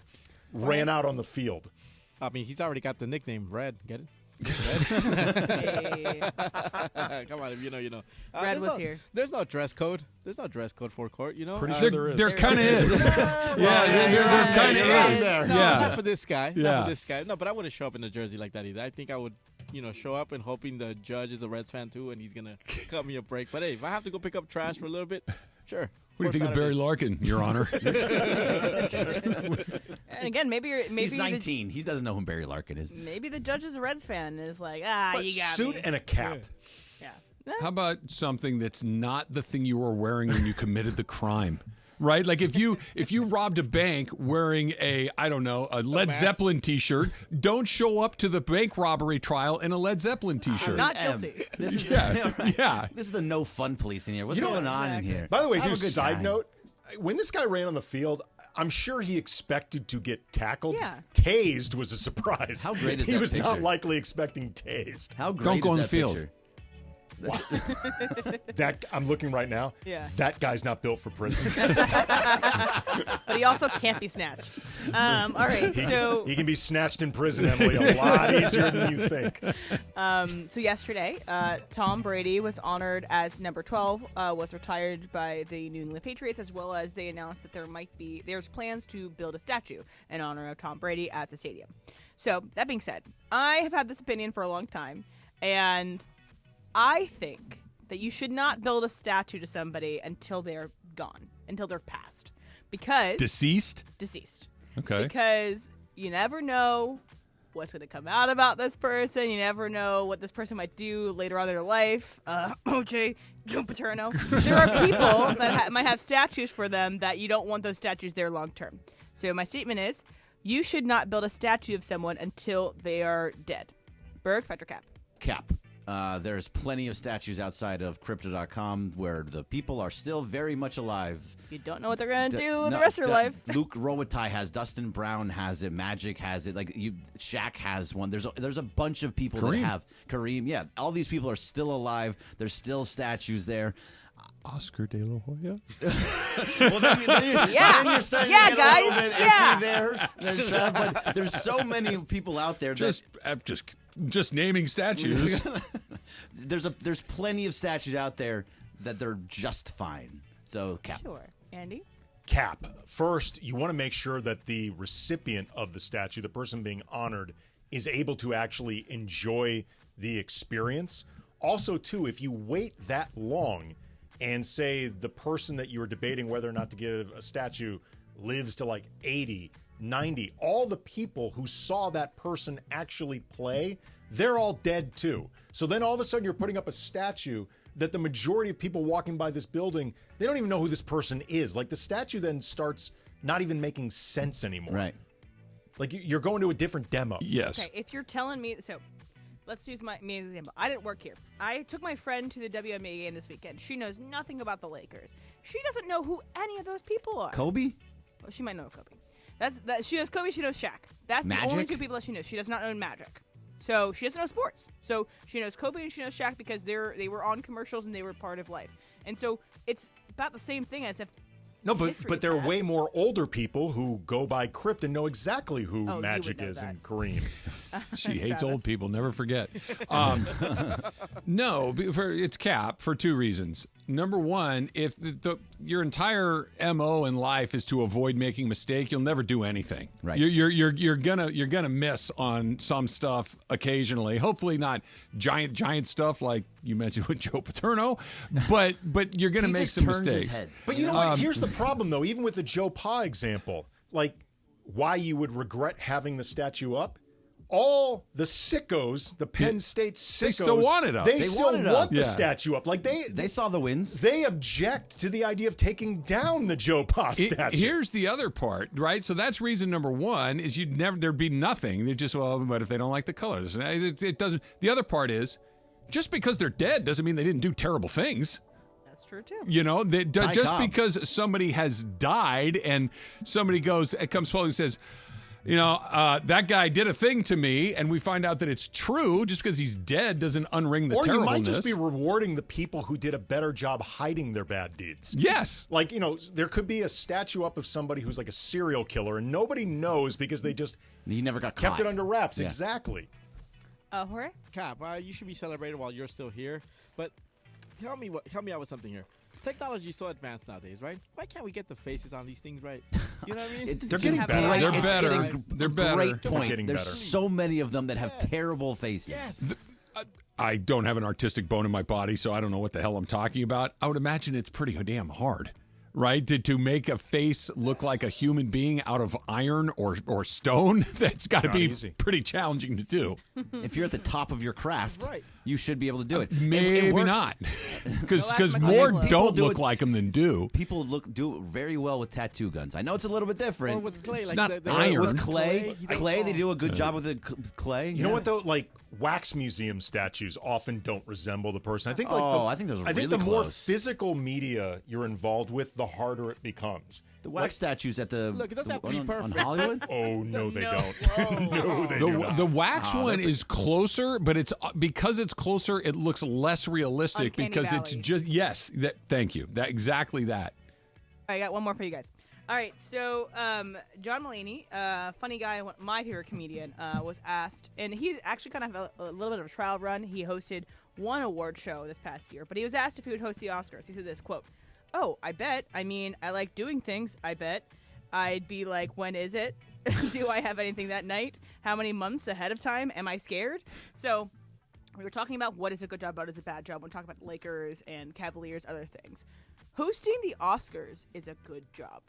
Andy, Fact or Cap? Again, put yourself in the shoes of a John Mulaney, someone who's at the height of comedian careers. Fact, if all you care about is did I enjoy it as opposed to what did other people say, because it is a job now that exists for people to complain about what you did. Yep. You will make nobody happy. So you just have to make yourself happy. Did you enjoy it? If the answer is you can enjoy it, fact. If you care about what people say, if you're on social media, cap. Do not take that job. Trev? I think it's a good job, yes, because it's one of the few monocultural events that still exists, and if you're in front and center on it, that's like Tanny's point. People are going to hate it, no matter how good you're. If Johnny Carson were reincarnated and put in front of the Oscars again, which he hosted for a million years, people would hate it just because we hate everything now. But yeah, if you are a comedian or an actor or some sort of professional host like Jimmy Kimmel, then Kimmel was great. Kimmel's fantastic. Quite frankly, most of the people that do it do somewhere between a good enough to a good job. Very few people, Joko, are terrible at it. That's what right? I was going to bring up. Coy. There are only a few people that make you go, okay, that was dreadful. So yeah, it's a great job. Berg? Yeah, it is a very good job. And yes, Joe Coy, who was going to be the guy that I brought up for that guy was terrible. He was. And then and he left himself open to be terrible. And then he started blaming other people on stage. And that's what we can do. Like, the jokes that I wrote you laughed at, that doesn't work. But like John Mulaney would be great at that. That fits him perfectly to the T, so he'd be wonderful at that. I think, people were saying Joe Coy is trying to be edgy and all this stuff. You can be edgy. You gotta be funny. Yeah. Right. You actually have to be good at it. So I think that's where, kids and culture these days. If you're funny, Tina people Fey will and laugh Amy with you. Poehler are a great tandem when they do it. Tandem.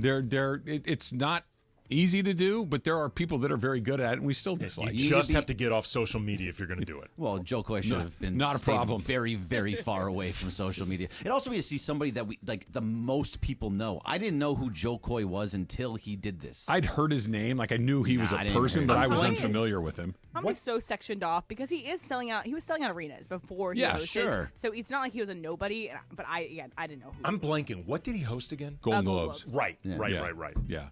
Did not go his way. No. What are you going to do? Nobody bats. No, I remember that. It did not go his way. He's betting zero. Yeah, that day he certainly was.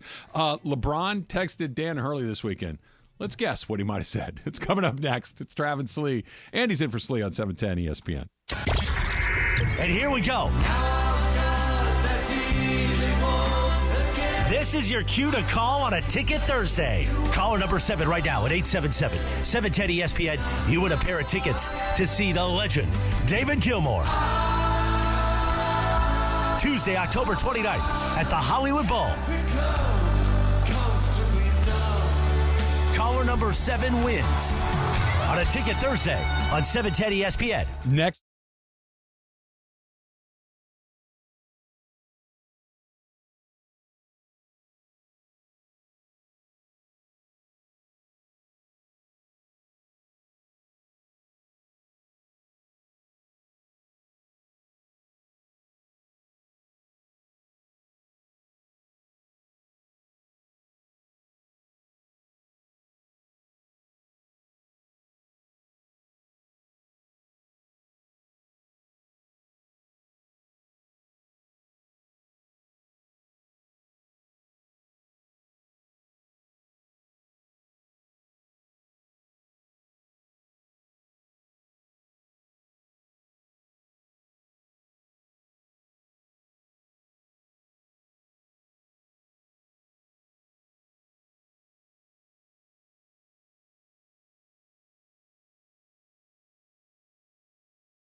Rogers, Alan Sliwa, Travis and Sliwa. But do you think it's the right move? Do you think it's the right strategy? No. Live from LA Live on 710 ESPN. Congratulations on a ticket Thursday to Vincent Leon from Gardena. Leon.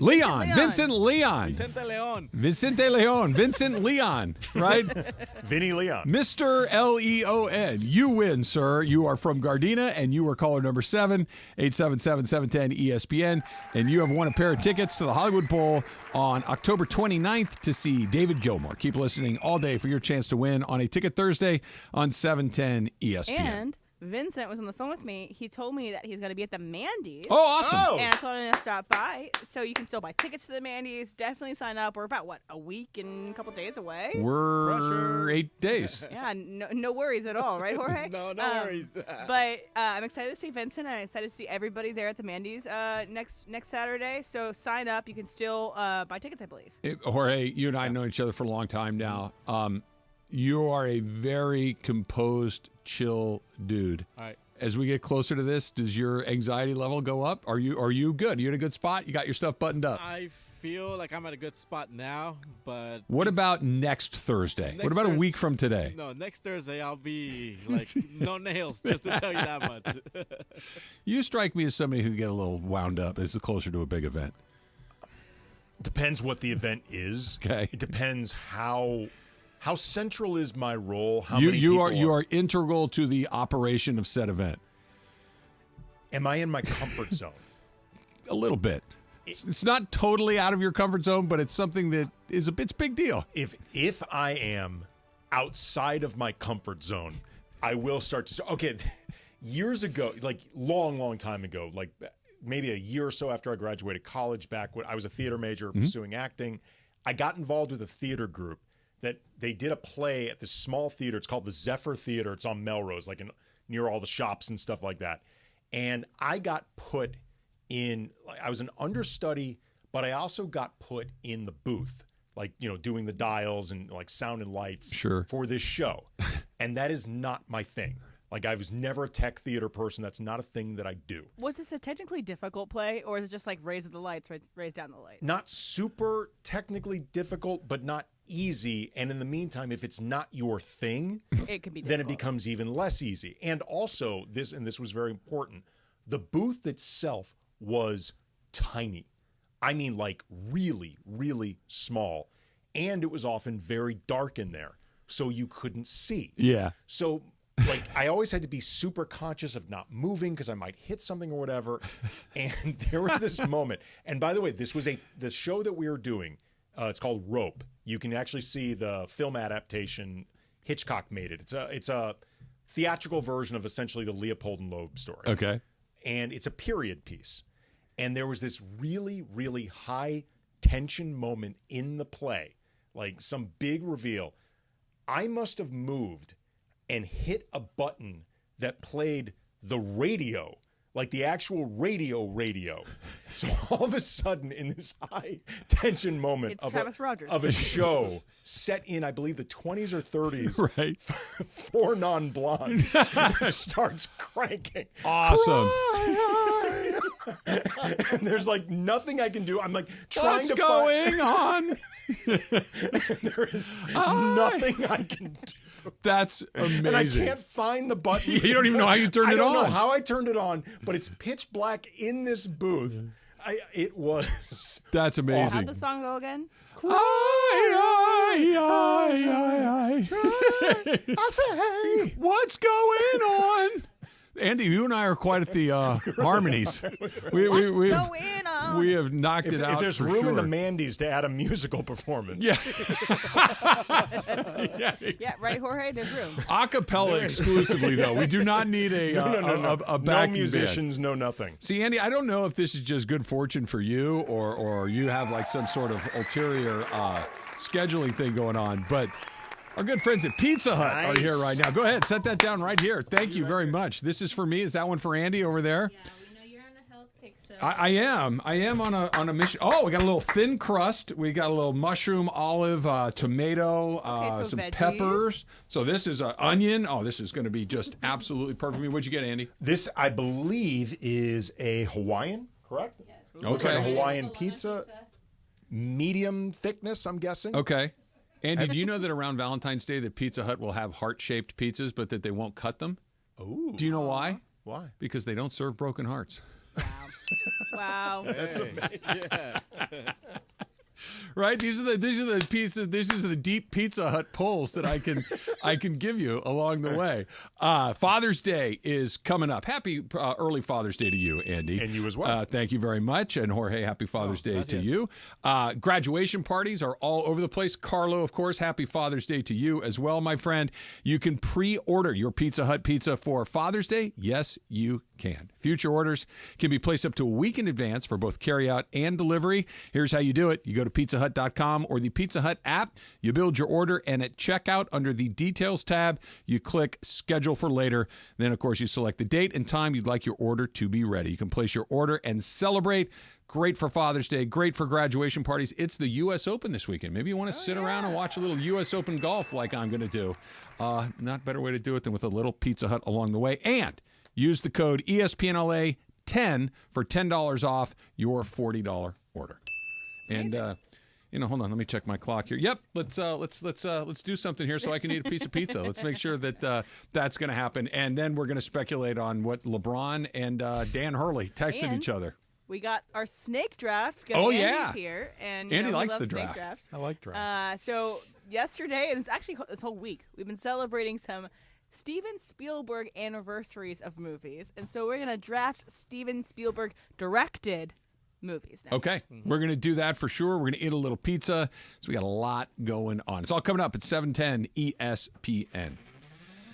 So Prize Picks, right? The NBA Finals, we are getting close to that being over. So if you're an NBA guy, get in on the NBA before that goes away. We got the WNBA going on right now. We got Major League Baseball. There's the U.S. Open. There are all sorts of events that are going on at Prize Picks all the time. So here's what you do. You put the Prize Picks app on your phone. You pick between 2 and 6 players. And then you pick more or less. That's it at Prize Picks. It is literally that easy. You can turn your $10 into $1,000 at Prize Picks. So you got to put the app on your phone. You got to remember to put that code in 710. They're going to match your first deposit up to $100. You put in 50, they put in 50. You put in 100, they put in 100, up to $100. Prize Picks is fun. You can make some money, and no matter how much you enjoy watching these games, you're going to enjoy it a little more if there's a little Prize Picks incentive right there in front of you. Pick more, pick less. It's that easy with Prize Picks. Most people don't.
Dropped off food at your house twice in one day.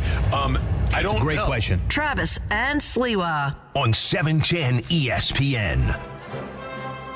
All right, guys. So it's Thursday, and Andy will be back any moment now. But it is a snake draft. Andy loves a snake draft. And so this whole week, we've been celebrating some Steven Spielberg movies that have premiered on this day X amount of years ago. And you know him. He's the king of the summer. Yep. And he basically invented the summer movie. Yep. Which might give away the very first pick of the draft. It's a great pick if that's what it is. But we're drafting Steven Spielberg directed movies. So hear that carefully. Directed, okay? So not his produced movies, which counts off a couple of them. All right, so the order is Emily, Travis, Jorge, and Andy. And horse. My wool horse. So it's Emily, Travis, Jorge, Andy. 12 total, 3 each, because that's all that can fit on the graphic, right, Parker? See. Thank you. All right, so I'm first. Shocker. Surprise, surprise. A movie topic where she gets the first pick. What are the chances? So this is not his very first movie, but it's the first movie that really put him on the map. It is a movie that I was obsessed with as a kid, so much so that I oftentimes wouldn't go into the water when I was a kid. It's got a fantastic score. It could have easily been Best Picture that year, but it's one of the best Oscar years of all time. I'm going to go with Jaws as my very first pick off the draft. It's a great choice. Like you said, Em, it invented the summer blockbuster. And as somebody. It used to be a dead period. People used to put their crappy movies in the middle of summer because no one's going to see the movies. And part of the genius of Spielberg was kind of born here. Not that he didn't have it in him, but the stupid mechanical shark didn't work. Right? Mm-hmm. He had a movie in mind that was one thing, and because the mechanical shark didn't work, they had to kind of reshoot a lot of the scenes because they couldn't use this stupid thing. And he's talked about how it became a much better movie by not seeing the shark very often in the movie. And it was that's the fear that it could be anywhere. Exactly. And that's what makes Spielberg.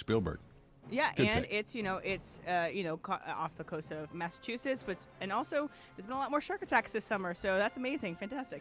Trav, you're next. A lot of good options on the board here. I'm going to take this one. I think it's a really good choice, but it's also a movie that is on my very short list of my favorite movies of all time.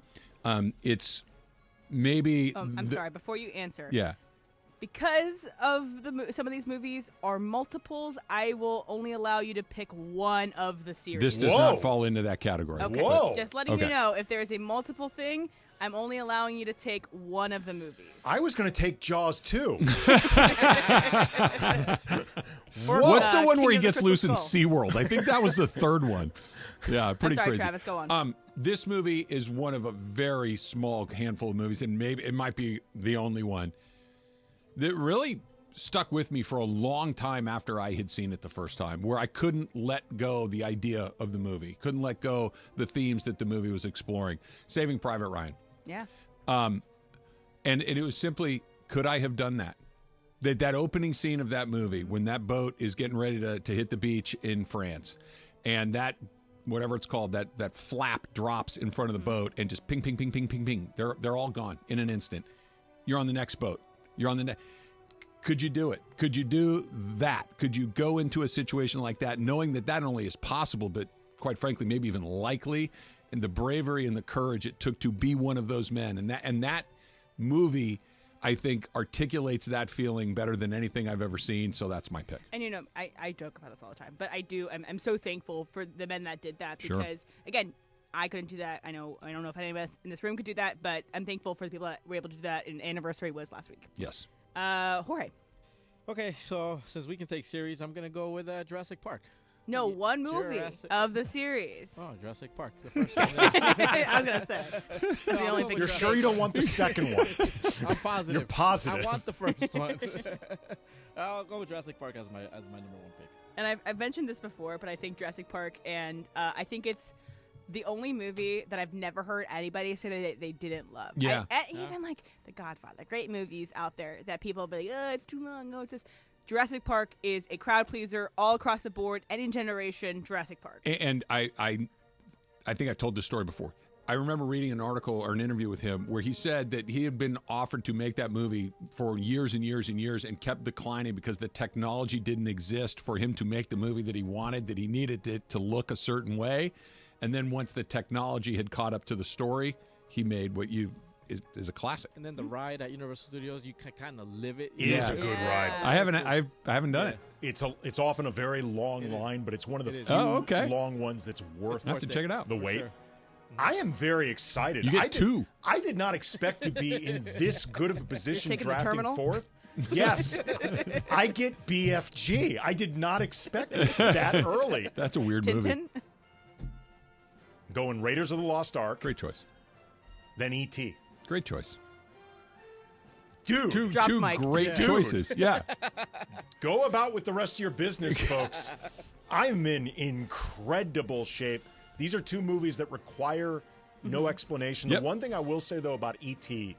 that is great, first of all, my daughter first saw it when she was like 6, 7, something like that, loved it, then saw it again a few years later, loved it. I know friends of mine whose kids have seen it, and they all loved it, so it has held up in terms of test of time, multiple generations, but also, too, that Spielberg had the good sense not to do a sequel. Of course. He left it alone because it was perfect. And Indiana Jones, your other one, is just one of the great popcorn movies of all time. It's funny, it's action, it's dramatic, it's compelling. It's just every It's got a monkey. It's got a monkey, It's got right? a Who monkey. doesn't want a movie with a monkey who eats the poison date? I Bad can't believe dates. I got this. This is amazing. All 5 of the ones on the board are great movies. It's because he's one of, Right. if not the greatest living director, and with long lines. But after we get through the first 2, we might have some difficulty after that. All right, All right, so Em. Jorge, yours. Oh, Jorge. I'm going with Hook. Are you kidding me, Jorge? This is. Have you It seen Hook? just got personal up in this thing. Wonderful. Have you even seen Hook? Oh, of course I have. What are Oh, you sure. talking about? Yes. Gosh. I've seen Hook. Robin Williams, he's Peter Pan, and then, come on. Boy. Oh, tell me more about the plot of Hook, because it's a seminal boy. movie into my life. That is watched so it with my good. cousins. It was just one of got those- salty up in here. That is tremendous. Well done, Jorge. Well Why done. did you take that? There are so many better ones than Hook. The same that you reason could he take. took Fernando when it was my Dodger pick. That's why. Plays to win. Yeah. It's not going to win you the Spielberg vote. That is true. It's not. Well, it's going to win the show vote. That's for sure. My turn, Em? Yeah, your turn. I got 2 that I really like here.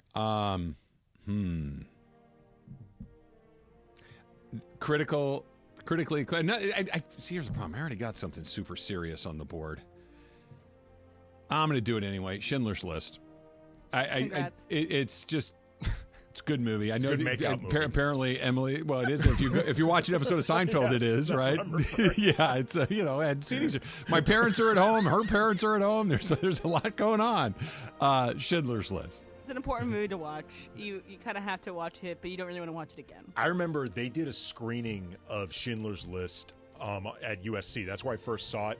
And it was on a Thursday night, and Thursday night was like the big party Sure. night. And I remember being like in line, getting into this thing, and like hearing the side conversations before the movie, and everybody was talking about what they were going to do afterwards. Like, oh, you're going to go hit the 9-0, you're going to go to this party, whatever. Movie ends. Everyone just went home. Yeah, Like, it everyone's just doesn't like- get you firing out of the theater. Everybody was just jaw dropped by what they saw. Yeah. Okay, great. So I was going to pick my favorite Spielberg movie as my third choice here, because I've got 2. But I'll go with 2 other ones that are really great. Okay, so I'm going to go with Catch Me If You Can. Oh, I was That hoping was would the other slip one to I me. almost took. So good. That's the other one. It's one of his few. He has a couple collabs with Tom Hanks, and I think it's one of my favorite ones with him and Tom Hanks. Not including the terminal. And it's just a story that you like. It's almost one of those things that's like too crazy to be real. It's a great book, by the way. If Yeah. you've never read the book, it's a terrific book. Really entertaining. The book gets more into like the schemes and his time in prison and stuff like that. Less like the dynamic between father and son or DiCaprio and Hanks's character. I think it's Spielberg's best non-effects driven movie. Yeah, well, you got 2 guys that know exactly what they're doing. More than 2. You got great I might character actors. have another great Spielberg non-effect driven Other movie. than maybe, that's I gonna guess, be the next Schindler's one. List, but that's sort of its own Yeah. thing. Yeah. And I'm trying to pick only movies that I've seen, so I don't want to kind of reach out of things and talk out of a place I don't know.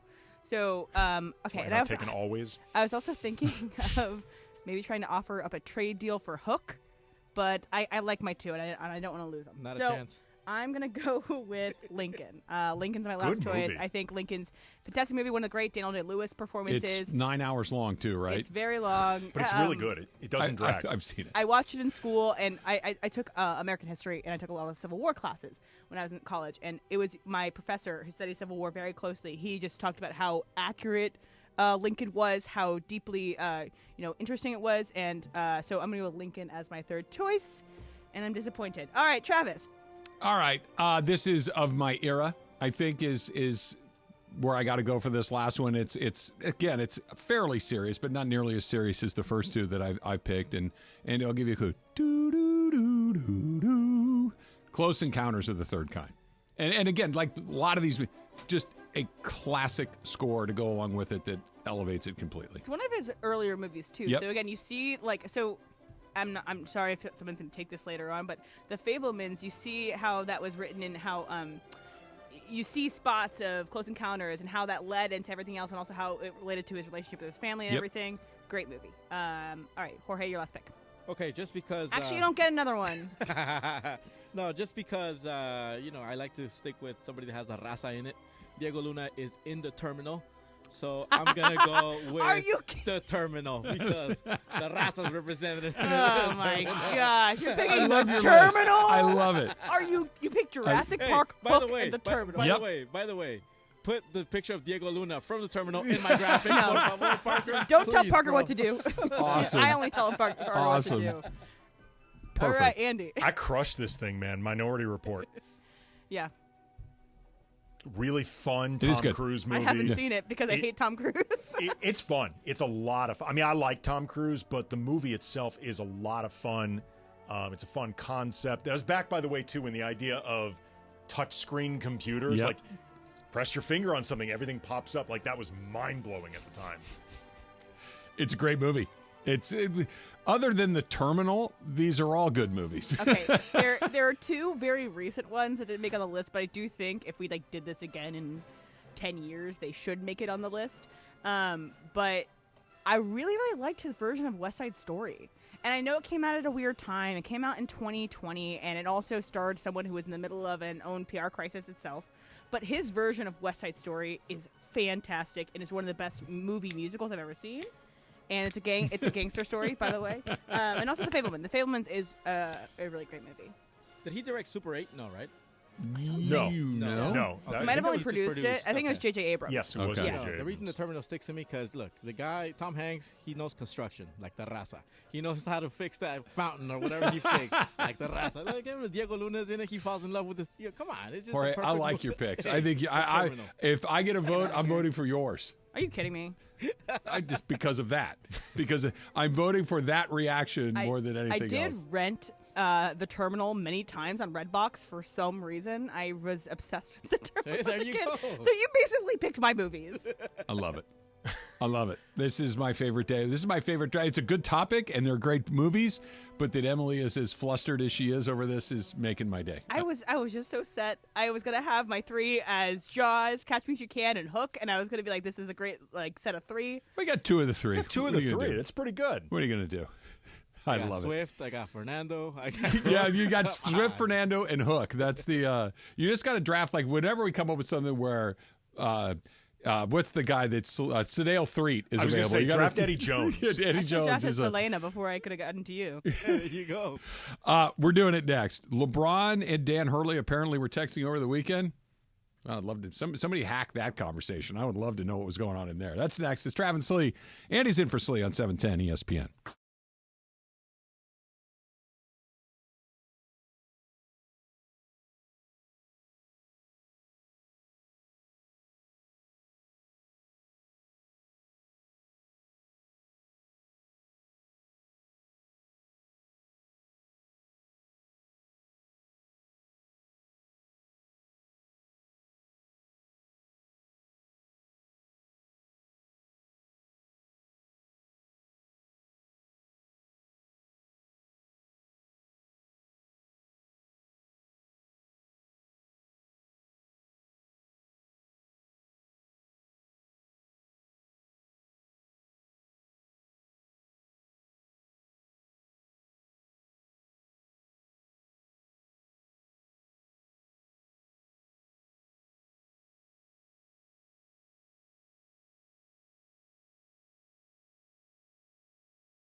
Oh, listen to that. Oh, you know who brought it in? It was Emily. Emily brought it in when we talked about John Williams scores for John Williams' birthday. And I wanted to put in the Hook score because I love Hook.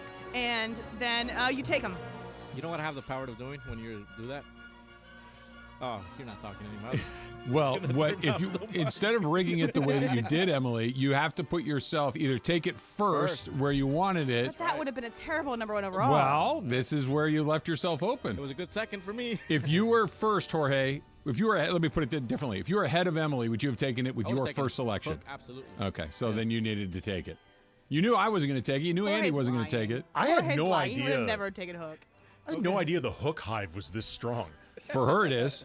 I knew it was this strong for Emily. I just thought it was like a one-woman hive. I didn't realize it was that big. It's not, unless we know that it aggravates her, and then we get very also, excited Glenn Close about is in it. that movie. She plays one of the pirates. It's not Smee, but she plays one of the other pirates, and she's in drag. It's one of her best performances. Random little tidbit. You know where the word Smee shows up a ton? Where? In The crossword puzzles. Oh. Because it's you need it's one of those combination of letters that's short, double. It's just one of those weird ones that is always there's like Captain Hook's right-hand man, Smee, right? All over and over and over again. Okay, another thing about that movie, and if I'm remembering this correctly, didn't Dustin Hoffman get an Oscar nom for this? Or no? I'm pretty sure he did not. No, okay. It got nominated for 5 Oscars, Andy, okay? No, I'm not saying it didn't get nominated for 5 Oscars. I'm saying I'm pretty sure Dustin Hoffman was Dustin Hoffman in Star Wars. Oh, maybe that's a Mandela effect for me, where I like convinced myself that he got nominated for Oscar for it. No, but he didn't. It was for costume design, effects, makeup, direction, right? And not best Was director. Julia Roberts Tinkerbell? Yes. Yes. Yeah. She was Tinkerbell. Justin Hoffman was Hook. And Robin Williams was obviously Bob Peter Pan. Hoskins was in it. Maggie Smith was the grandmother. She's old she's Wendy. And she's old Wendy who grew old, and she's really sad. Oh gosh, that movie's so great. I'm gonna watch it tonight. Jorge won't because he already drafted it. Dustin Hoffman did not crack Best Actor for Hook. How dare it should be over The Graduate. It's like The Graduate for me, and then Hook for Dustin Hoffman. All right. Kramer versus Kramer. So the Dan Hurley thing. Let's go back to that for a sec. The Dustin Hoffman thing is tying my head in a knot. Did I tell you really quick? My dad one time was trying to remember. This is my favorite story. Tell it again. He's trying to remember a movie. And he's asking me about this because he knows I know movies. He's like, I don't know, it came out around blah, blah, blah. Dustin Hoffman's not in it. I'm like, what? Okay, so you've narrowed it down to 150,000 movies. Thank you. Well, I mean, it takes a few off the board. Dustin Hoffman's not in it. What? That is, how long ago did this happen? Was your dad 25 years? Okay, how old was your dad roughly when he made this comment? I'm guessing he was, I don't know, early 50s. Okay, maybe late 40s. Yeah, that's pretty young for one of those. Dustin Hoffman's not in it. Yeah, it's amazing. What? My dad will do the thing where he'll name a movie that, in the context of the conversation you're talking about, you always know what he means, but it's never the right name. Like, this is a perfect example. You know what he calls? We were talking about movies at one point, and I don't know if it was movies about sports or Steven Spielberg movies or something, or he called Munich Berlin. Right.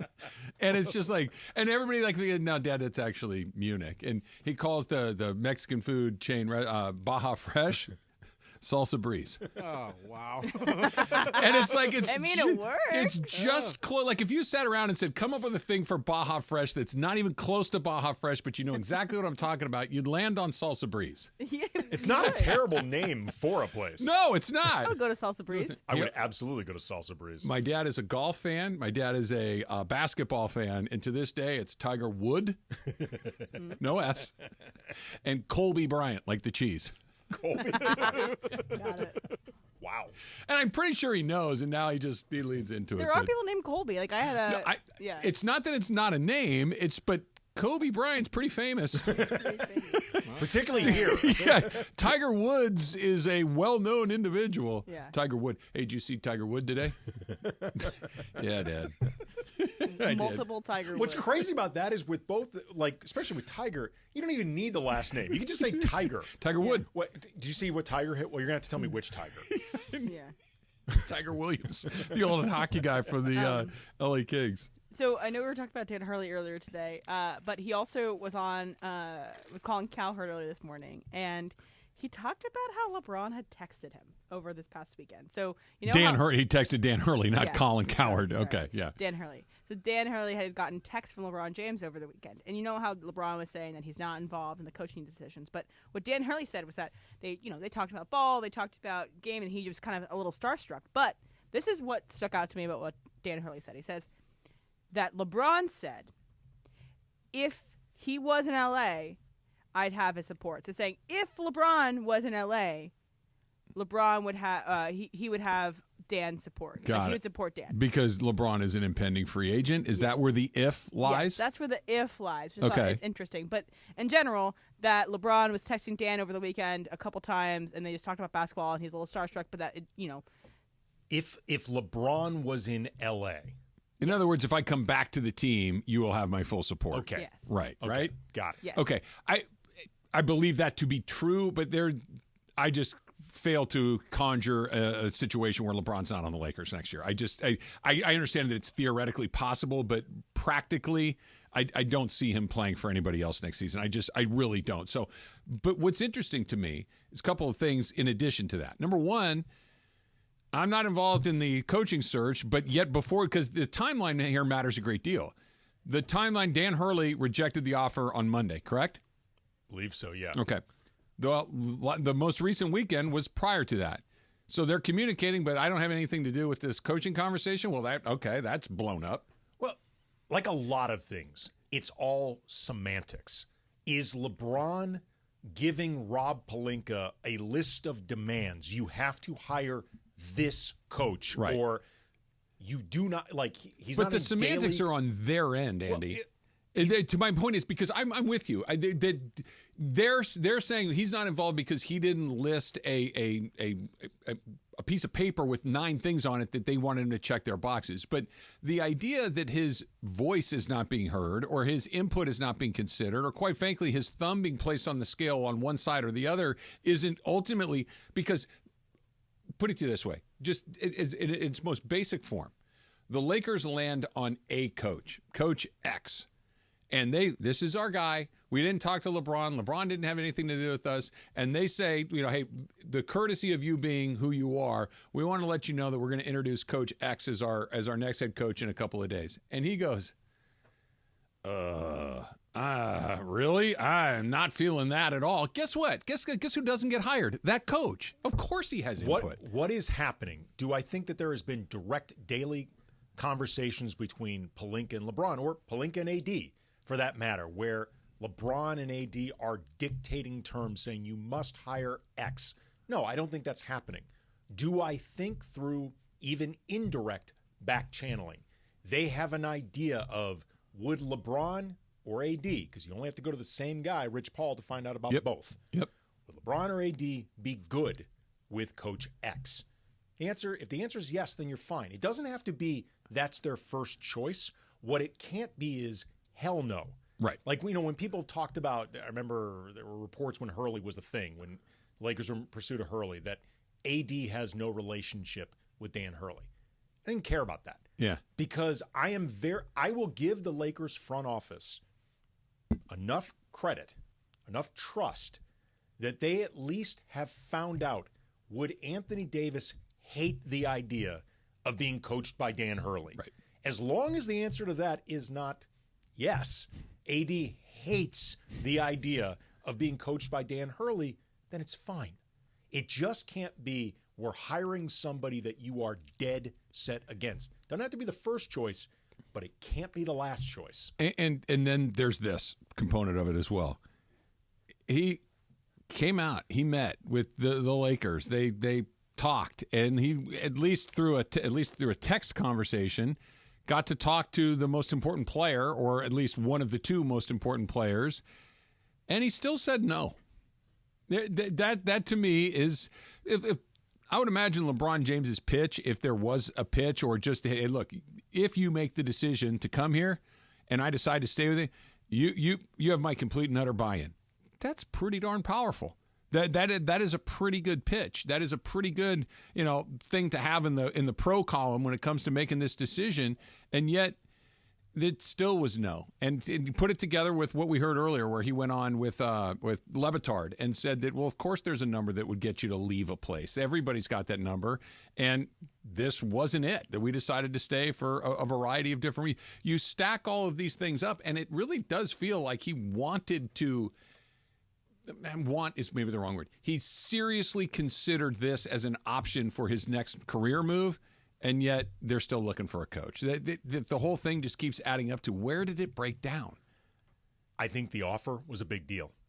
Not even that it was an insulting offer, not that it wasn't a respectable offer. Like 6 and 70 in a vacuum, that is a very good offer, particularly for somebody who has, while an incredible track record as a college coach, he has never coached in the NBA. He's part of a coaching family that has never coached in the NBA. Like, his family actually has very little connection to the NBA, period. Like, Bobby Hurley was not Didn't play very long. Right. He wasn't in the NBA a very long time. So in a vacuum, 6 and 70 is a pretty nice offer. But life's not in a vacuum. Life is in context. And when you're talking about a coach that has no pressing reason whatsoever to leave his excellent situation, a coach that has all of his family on the East Coast, like he has legit roots there. And you know that you have a reputation as an organization of... They go through them fast. Not of cycling through coaches fast, and also, too, not taking this thing seriously enough, not putting enough importance on your coach. The Lakers, as an organization, if they were going to bother doing this at all, they needed to put out a Godfather offer that flirted with being ridiculous. Borderline irresponsible. Right. Like, yeah. They would have been far better off, even if he turns it down, they'd have been far better off looking too thirsty than unserious. They cannot afford to look unserious. And even if they went in and gave the Godfather offer and Dan Hurley says yes, and they come in and it just for personality reasons or it's just schematic, whatever the reason, literally does not matter. It just flat stop doesn't work. And you got to get rid of him after 3 or 4 years. And you got to eat 2 years of really, okay. You got as the guy. As opposed to what? Exactly. What you've been doing? Exactly. Like, you had to eat the money on a guy that everybody generally considered, you know what, this is a pretty good bet. There's a chance that this could really work. You put it, but didn't work. Okay, on to the next one, which to your point, Andy, as opposed to what? Just doing what you've been doing? Here's the thing. There's risk in whoever you hire. Yeah. Like, Phil Jackson seemed like as bulletproof an option as you could have. And yes, they won 5 championships, but there was a lot of conflict with Phil. Like, the period with Phil was not easy. Like, the period with Phil, in a lot of ways, cost the Lakers their relationship with Jerry West. Yeah. Like, I want to get into that. There was a lot that came with having Phil Jackson. Like, there's no such thing as risk-free. And yeah, Dan Hurley could look incredible on paper, and it may not work through nobody's even fault. It's about process. It's about how are you going about putting out this offer. Because to me, the optics of the offer actually matter much more if he says no than if he says yes. For this organization with where they are right now with coaching. Especially in light of how you've been doing it in recent history. Yes. That you need to change it up, right? Like, okay, we've made the same turn every time. Let's go the other way. Maybe it's a dead end too, but let's at least try something a little bit different. I would rather, if I'm the Lakers, I would rather people be making fun of me because you offered Dan Hurley the son and he still said no, than people going, you expected that offer to get you Dan Hurley? That's way worse. Rabbit Hole coming up next. It's Travis Lee. Andy's in for Slee. 710 ESPN.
You stay in Wonderland, and I show you how deep the rabbit hole goes.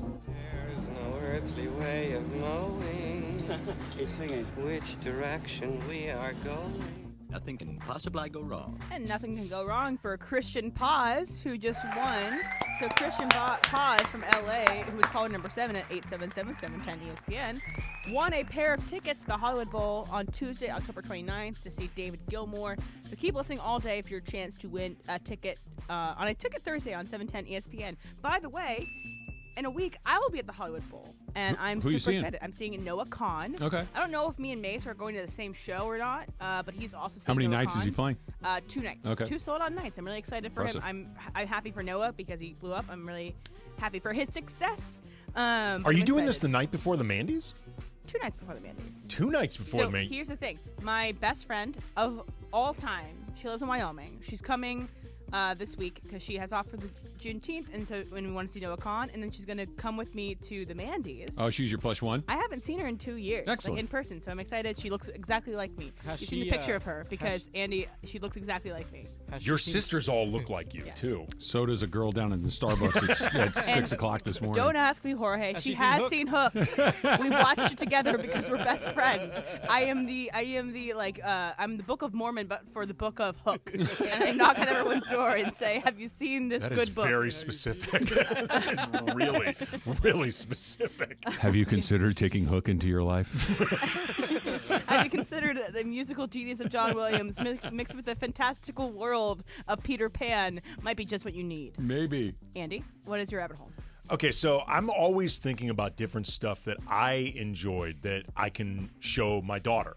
Like, she recently read the book and watched the movie The Outsiders. Absolutely loved it. She's become obsessed with The Outsiders. It's on the Broadway right now. Yes, I know. I actually looked into it when we were in New York about possibly going. I heard the show's not great. Susan saw it in South Coast at Segerstrom down in Orange County. Was blown away by it. Wow. Absolutely loved it. Well, I mean, we ended up seeing Hamilton. We did okay, but I did. It's not Hamilton, but yeah. I did look into it, but then, recently I ordered her a copy of the movie Rumblefish because now she's both into the S.E. Hinton books, but also she's very into Matt Dillon, like 80s era Matt Dillon, very dreamy to her.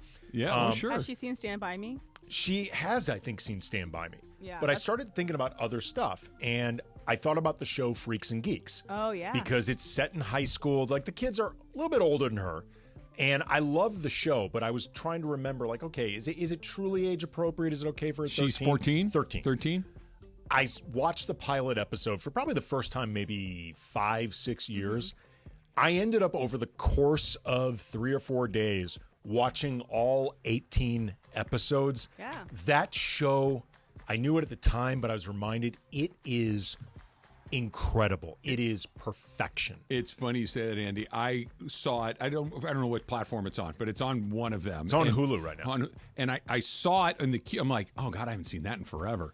I did the exact same thing you did. I watched one. I'm like, oh, this is really. And then the next thing you know, I'll watch another one. And I went through almost the entire thing over the course of a couple of weeks. It is as good as you're talking. And you know what? It's funny when it got canceled. It got only one season, and NBC famously kept screwing around with its time slot and moving it everywhere.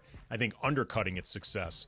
But when it got only one season, the beginning, I was really mad about it because I wanted to see like what happened with these characters. I loved it so much. But then I came around to the idea of, you know what? This was for the best because the show got to be perfect. It won't get any worse. Right. It will never be. You don't want to know what happens when she gets to that dead show or when she gets back? I do want to know. I really want to know. But it's in your head, and it can it can never live up to whatever you have in your head. If it had gotten a second season, NBC would have ruined it. They would have turned it into a sitcom. Right. Yeah. They would have ruined it. So Freaks and Geeks rabbit And hole. Young Apatow, right? He's the creator. showrunner for that. Yep. Creator. The cast, everybody got a career out of it. Linda Cardinelli, love her. Yeah. Guess who's on the list, Em? I know. She's a very pretty brunette of a certain era, and I don't blame you. Her as Velma. I mean, I like her as Don Draper's mistress in Mad Men. She was also very good in Dead to Me. That's a cool show. Yeah. That's a weird show, but it's a cool show. Yeah. That's 2 shows in a row I've actually seen. That's a record for me. It's that place it's in LA, so it's in Newport Beach. Oh, really? Laguna Beach, yeah. Jorge, what's yours? So I was Andy, you know this. I used to ride a motorcycle, and sometimes I've texted you pictures of different things I have from Sons of Anarchy and whatnot. So my daughter we're looking at some pictures, and she saw that my motorcycle. She asked me about it, and if she can ride, if she can ride one day. I was like, absolutely. So I came across trying to show her girls riding motorcycles. I came across this girl. Her name is Sarah Lazito with a Z. She's a stunt rider. And she'll show her progression of learning how to wheelie day 1 to day 10, and then she's picking it up at 100 miles an hour and this and this. She is amazing. If you guys can check her out, yeah, on I just found her. Yeah, dude, she's really good. She'll put her motorcycle up on pallets and then strap it down. No, but this is turned off, and this is me, training how to get on top of the seat and just finding her balance. That's crazy. But the way she trains, the way she goes about her stunts, the latest video she has, she's drifting with a police car. I'm assuming it's a movie car, but they're drifting, and she's her post says drift battle with a police squad, squad car or whatever. And then you see her training, and it just shows you that if you practice, you can just do what you can. I don't know if I've mentioned this on the show. I definitely mentioned it off air, but my uncle, his job at the FBI is to teach people how to drive in high-speed situations. And so this is his job, is to make people drive safely and Is that not the coolest thing you've ever heard in your life? I've told you before, my fantasy criminal job, I want to be a wheelman. I want to be a wheelman so badly. Did you like Baby Driver? I love the opening scene of Baby Driver. I didn't love the movie. The opening scene is amazing. Honestly, any of the driving scenes is yeah, it's the rest of the movie I didn't like. Is it your uncle, Em? Yeah. How did your uncle get that? Teaching people how to drive at high speed as an FBI, that is such a specific thing. I think he was in the FBI in New York. As an agent? As an agent, and then I think he then went to move to Quantico to the academy and then just started to become a teacher. I don't know. Was he exactly. like a race car driver in his youth or something? No, I don't. I honestly, I don't know much about him in terms of his backstory. Yeah. Fun fact that, Travis, I believe you're going to enjoy. Sarah Lazito, I just looked her up on IMDb. She did the stunts in 2 Marvel movies for ScarJo, for Scarlett Johansson. Wait, how do you spell that name again? Lezito. She did stunt work for Scarlett Johansson in Black Widow and Age of Ultron. All right, so talk amongst yourselves. I'm going to go my rabbit hole. So there are 2. I have 2 rabbit holes. So one is real quick. You're right. She's now on the list. She's amazing, man. She's amazing. My first one is there's a TikTok creator. Her name is Wishbone Kitchen, and she is a private chef typically, but she also does cookbooks. She has tutorials, things like that. But she's having a series called Girls Who Grill, which I know we talked about it last week or 2 weeks ago, where I'm intimidated by a grill. And she's like, everything's okay, guys. I'm going to show you, and I'm going to explain what everything means. Basically, she's trying to, sometimes it's intimidating to enter a grill space because you don't know what everything does. You don't know. And she's basically talking and deeply explaining, this is why you turn it this way. This is why you put it here and not here. And I think it was the first time I've watched someone explain grilling where I've actually been like, okay, that's why. What is it about it that felt like a barrier to entry? It's just the flame. And I think it's just also, that it's an open flame? It's an open flame, which is not going to be the Mandy's. But I just, it's very much a male space. It's very much like a guy. Yeah, but there are other male spaces that I've seen you enter without any sort of trepidation. And it's the idea that you're feeding everybody, and there's a lot of pressure on you to get this right. And if you undercook things, people get sick. You'd be fine. I know I'd be fine. I just like to watch videos of teaching me how to do it, and I think I really liked her videos. So if you are like me and you are a woman who is scared to go to the grill, go to Wishbone Kitchen, Girls Who Grill, and it's great. Susan will not go within 100 miles of the grill, and I'm like, and she can cook. It's fine. It's like, I won't. I'm like, just throw the chicken on the grill. Give it 6 minutes aside. It's fine. You cannot. I don't want to light it. What do you mean you don't want to light it? You turn the gas. Scary. You hit the button. It goes boom. That's okay, it. If it's gas, it's different. If it's charcoal, I am a little scared of charcoal. Throw a match on it. Boom. Well, the fun is getting the fire to rise. All that. This is your male influence. You don't understand the female brain. Build a pile, light it from the bottom, let them all get white, and then spread them out and leave a cool spot on the grills. I like it better when Wishbone Kitchen explains it. Okay, and I have one more. And this is, again, if you have any kids in your car you're listening to, maybe, I don't know. You'll see what I'm talking about. So Seth Meyers does a day drinking. where he'll have a celebrity come on their show, and I'll do like half an hour, and they pretend to drink, but like they act up, and they are acting like they're drinking all day and getting blacked out together and ask each other questions. So Julia Louis-Dreyfus was the subject of this week's day drinking. Elaine. And I didn't know this, but Julia Louis-Dreyfus had been a Weekend Update host at some point in time in SNS history. I didn't know that. But she asked Seth a question. And this is a piece of sound. And I've been watching a lot of these day drinking because I just think it's funny. Tell me a late night or weekend update joke you loved, but couldn't do it because it was too offensive. Can you remember? Yes, I'm There's guessing a couple. you can. Yeah. A couple in Washington State. This is an amazing delivery. A man in Washington State was recently arrested for animal cruelty after he was caught having sex with a family dog. Even worse, it was makeup sex. Yeah, I like that.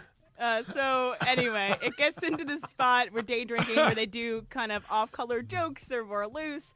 They seem to have fun with each other, and they seemingly spend a lot of time together and kind of cut to the best stuff. It's about 15 minutes each time. I know they did one with Liza, they did one with Dua Lipa or Lipa Duo. Dua Peep. Yeah, exactly. So I love the day drinking stuff, even if they're not actually drinking. I think it's fun. Are you a fan of day drinking, Andy? It's my favorite type of drinking, quite frankly.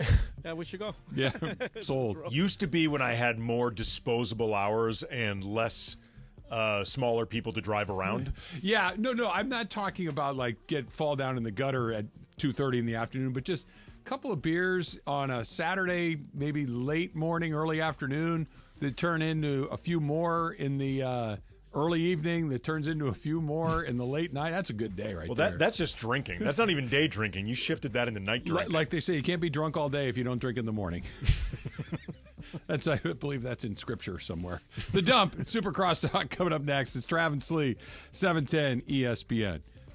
Rotolo Chevrolet, basically all-stars, MVPs, champs, however you want to look at it. When you win Dealer of the Year 13 years in a row, the way that Rotolo Chevrolet has, you know you're doing something right. You know that you're giving people exactly what they want, and it goes above and beyond just having great selection, which of course Rotolo Chevrolet does. You have a Silverado in mind, make, model, color, they got you covered. It goes beyond great pricing. You're going to get a great deal at Rotolo Chevrolet. But it's that little something extra that when it's all said and done, you just feel good about it. And that's what they do at Rotolo with their customer service. It's transparent, it's courteous, it's upfront, and you just feel like you know what was going on and that no one was doing anything other than exactly what they told you that they were going to do. That's why they win Dealer of the year after year after year. So you've seen Mike Capozio dancing on TV. You've heard me talk about Rotolo. You've heard Oral Hershiser come on here and talk about his partnership with Rotolo Chevrolet. Why don't you go find out for yourself what all the fun's about at Rotolo Chevrolet. Right off the 210 freeway, Sierra Avenue exit, right there in Fontana. And if you're not around the corner from Fontana, but you still want to go check out Rotolo Chevrolet, go online, rotolochevy.com, R-O-T-O-L-O, rotolochevy.com, and make sure you tell them that Travis sent you. Steve Mason and John Ireland.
haven't gotten to today. Yes, it's time for the dump. So I've talked about this a bunch on this show and on any of the other shows I've been on. I'm a baseball card guy. As a kid, I collected baseball cards. I still get a kick out of opening packs. I like them. Legends, that actually so great. I think we're going to go see them again maybe next month. Pretty soon. And there is a very cool guest that may be coming up as a part of that.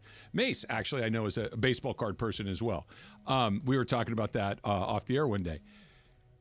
There is a very famous baseball card that features Cal Ripken's brother, Billy. Okay, Billy Ripken was also a big leaguer, less known than his Hall of Fame Iron Man brother, but played in the big leagues and is still a regular part of MLB Network's coverage. He's good at it. He's an interesting guy. There's a famous baseball card of him where he's got a bat over his shoulder, where he's just kind of posing for a picture, and the only thing you can see on the bat is the knob at the bottom of the handle. And on the knob were two words.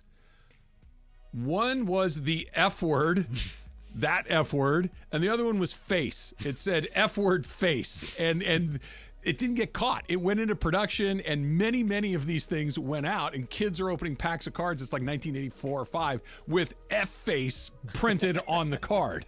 Okay. Fleer, who's the manufacturer, finally, sees what's going on, and then they reproduce these cards and they blur it out, and it's become valuable, collectible, not super easy to find because now it's 40-some years old. Well, Jackson Holliday, who is the next big thing for the Baltimore Orioles, has a baseball card that is out right now that has F-face on the knob of the bat, only this one says fun face. And getting to kind of go through and look at the original F-face card, it was awesome. I thought that was a really cool little gag that he had. Couple things. I want to say there's a 30 for 30 about this. One of they do the shorts. Yeah. There's a short on it. There's a 30 for 30 short about this that's entertaining. But also, too, this is how you know that Jackson Holliday is the son of Matt Holliday right. and grew up steeped in baseball. Because most kids Jackson Holliday's age, most young adults, they don't know that Billy Ripken existed. Like, they know who Cal Ripken is. They don't know who Billy Ripken is. He knows about this story because his dad was in baseball. I don't. I still have some baseball cards. I don't have. Mace, do you have the F-face card? I do. Do you really? Yeah, the Billy Ripken card. You got it? Oh, yeah, I do. I have one of the Billy Ripkens, the FU card. Yeah, the F face. So Jackson Holliday of the Baltimore Orioles, the stud young player. Yeah, Matt Holliday. He has a card that's out right now that has Fun Face written on the knob. Fun Face. Yeah, so as a little homage to the original Ripken that. card. I Yes, like that. Only baseball card geeks like you and me can I heard you truly guys did appreciate a draft of Spielberg Yes, movies, we did. and I did not hear any of the results. Oh, okay. So I'm curious ready to hear. Yeah, you I'm ready. ready. Get to it right now? I'm ready. Yeah. You know what we should do before we read the Spielberg movies? How about some Super Crosstalk? KSPN AM 710 Los Angeles. KRDC AM 1110 Pasadena, Los Angeles. K256CX 99.1 FM Pasadena, Los Angeles. It's the greatest segment in LA sports radio history. Oh my God. When the shows come together for magic on the radio. It will only grow stronger. Super Crosstalk. Are we ready for Mason and Ireland to join Travis and Slee? Super Crosstalk begins. Super Crosstalk presented by In-N-Out Burger. In-N-Out. That's what a hamburger is all about. It's time for Super What if I'm the ultimate prize? Ireland walking in as well. John, you're joining us for Super Crosstalk today. This is very exciting. Did you get over? He's your always feud in with here Michael? before me. No. Well, did you hear what we're doing today? What are we doing now? Oral Hershiser at 1:30. Yeah, Oral's coming on. Oral Hershiser 1:30. Ask Mace at 2:15. Yep. All right. And since we figure you guys are going to steal Game of Games, we're doing the dump at 3:45. Dump, yeah. Wow. So Yeah. you guys should listen to. There'll be good segments. I bet you there's great. Oral's great. Can you ask him if and this is serious for a second. Did you guys watch Game on TV last night? Yeah. He was talking about Walker Buehler. And he said something that I simply... We're not really having Oral Hershiser on, by the way. Man. Yeah, no, we're not. We wouldn't do that to you. You would only do that to us. Yeah. I didn't do anything. Oh, yeah, you to did it all to us yesterday. What are you talking about? Did you take Ramona? Did you take Michael? Take her? Yeah, you took. What are You took her. about? Put her You on, took her. Put her on your show, and then you put Michael on your show. Are for they an hour. exclusive to the Yes, Mason they and are. Ireland? They are. Yes, they are. I babysit from Momo. I was going to say, know I don't Momo. think we took her from anything. Stole. We called I would say stole, not took. In light of Jerry West's death, we said, hey, Ramona would be a good person to talk to. Ramona's dad passed away a week ago. She said, don't call me, don't text me. We both went to her dad's service. Yep. And she said, hey, I think I might be okay to come on this week. Give me a couple of days, but don't bug me. We said, okay. Next thing I know, she's on your show. Oh, you bastards. I still want you to ask Oral the question. Which is the question? Well, it doesn't matter. Is the question like Andy Pajas, how can he not see Dino Evil? By the way, I had zero issue with that. With what? Oh, no, you don't With make Andy the Pajas last running one. through You that don't bang, make bang, bang play. You yeah, almost made but it you first still of all. don't make If the you were out last by out. 5 feet. If you don't make a perfect throw, he ties the game, and there's no. There were 2 outs, so there was no guarantee he was going to get home from third. True, but I'm okay with him being aggressive. You shouldn't make the last out at home. I mean, yeah, in a perfect world, you're right, but I'm trying to think. I'm going. So Hayward got the hit. Who's up next? Let's see. Hayward. So he hit 6, so whoever hits 7th, right? Pajas, and then who was it? Who? Yeah, Kevin Biggio. Kevin Biggio had 2 hits already. He'd had. I'm not taking my chances. The guy who just one. got DFA'd. Just jumped in. Yeah, not. I'm okay with it. All right, so here's the list. We did our. You guys should do a draft today too. Oh yeah, no, we are. Do a draft. It's who do we dislike the most on the Travis and Sliwa show. If I'm not the first pick, if I'm not the and top it's you. pick, I'm going to be very disappointed. Yeah, you're number 1. You're Good. our first pick. Good, then I'm doing my job. Steven Spielberg movies. Yes. Directed by Steven Spielberg. Emily had the first pick overall. Here are the 3 movies that she was able to pick. Okay. Jaws, number 1 overall pick. Oh, so good. Catch Me If You Can. Love that movie. Fun movie. Yeah, I like that. Lincoln. Those are her 3. Lincoln was underwhelming to me. Lincoln is like broccoli. You have to eat it, but it's not very good. Wow. I did not. Lincoln is a super dry historical movie. I love that subject, but Mace is right. That thing crawls like a snail. I am a political science major, and I felt the same way. It's way too long. Come nothing on, should guys. be more than 2 hours. Look, long. now Emily. Oh, come on, It's guys. filmed in We Virginia. all It's agree. in We're all Richmond. against you on this one. Come Sorry, on. Em. I picked second. Here are my 3. Okay. Saving Private Ryan. Schindler's List. Yeah. Close Encounters of the Third I Kind. can't believe you got Schindler's List and Private Ryan. Yeah, 2 pretty heavy movies. Those are but heavy. Great movies. Yeah, Who they was are best? great films. And Close Encounters, of course, one of So his far, favorites. I would lean towards Emily because she has Jaws and Catch Me If You Can, Yeah. even though she Ralphed her 3rd pick. Jorge. Wait for Jurassic Jorge's. Park, Hook, and The Terminal. Hook and The Terminal. I think Jorge What should the be hell sent are you to talking the Terminal about? for making those picks. The Terminal really is. Two of your movies, is. Two of your movies are just bad. Diego Luna's in it, my man. It's a guy in an airport for a long time. That's what The Terminal is. If I was trying to get, if we were playing Password and I was trying to get Mason to say the word bust, I would say Hook. Nope. Bust. 1941.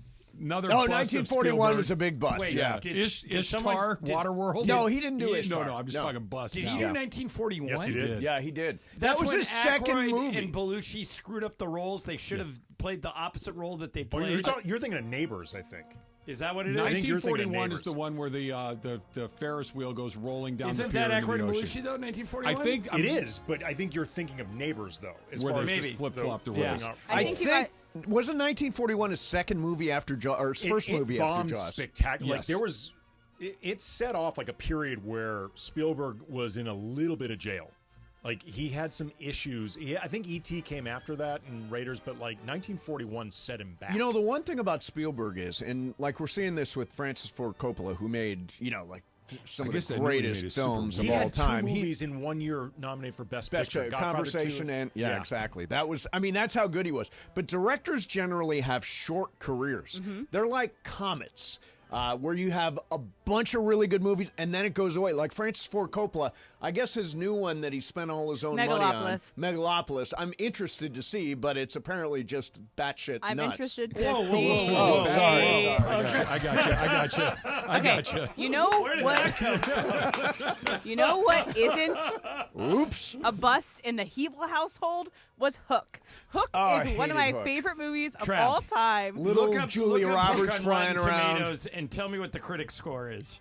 100% from Emily Hebel. The Hebel sisters. Hook, Rotten Tomato. It got nominated for 5 Oscars. I'm going to guess. I'm going to guess the critic score is about 60%.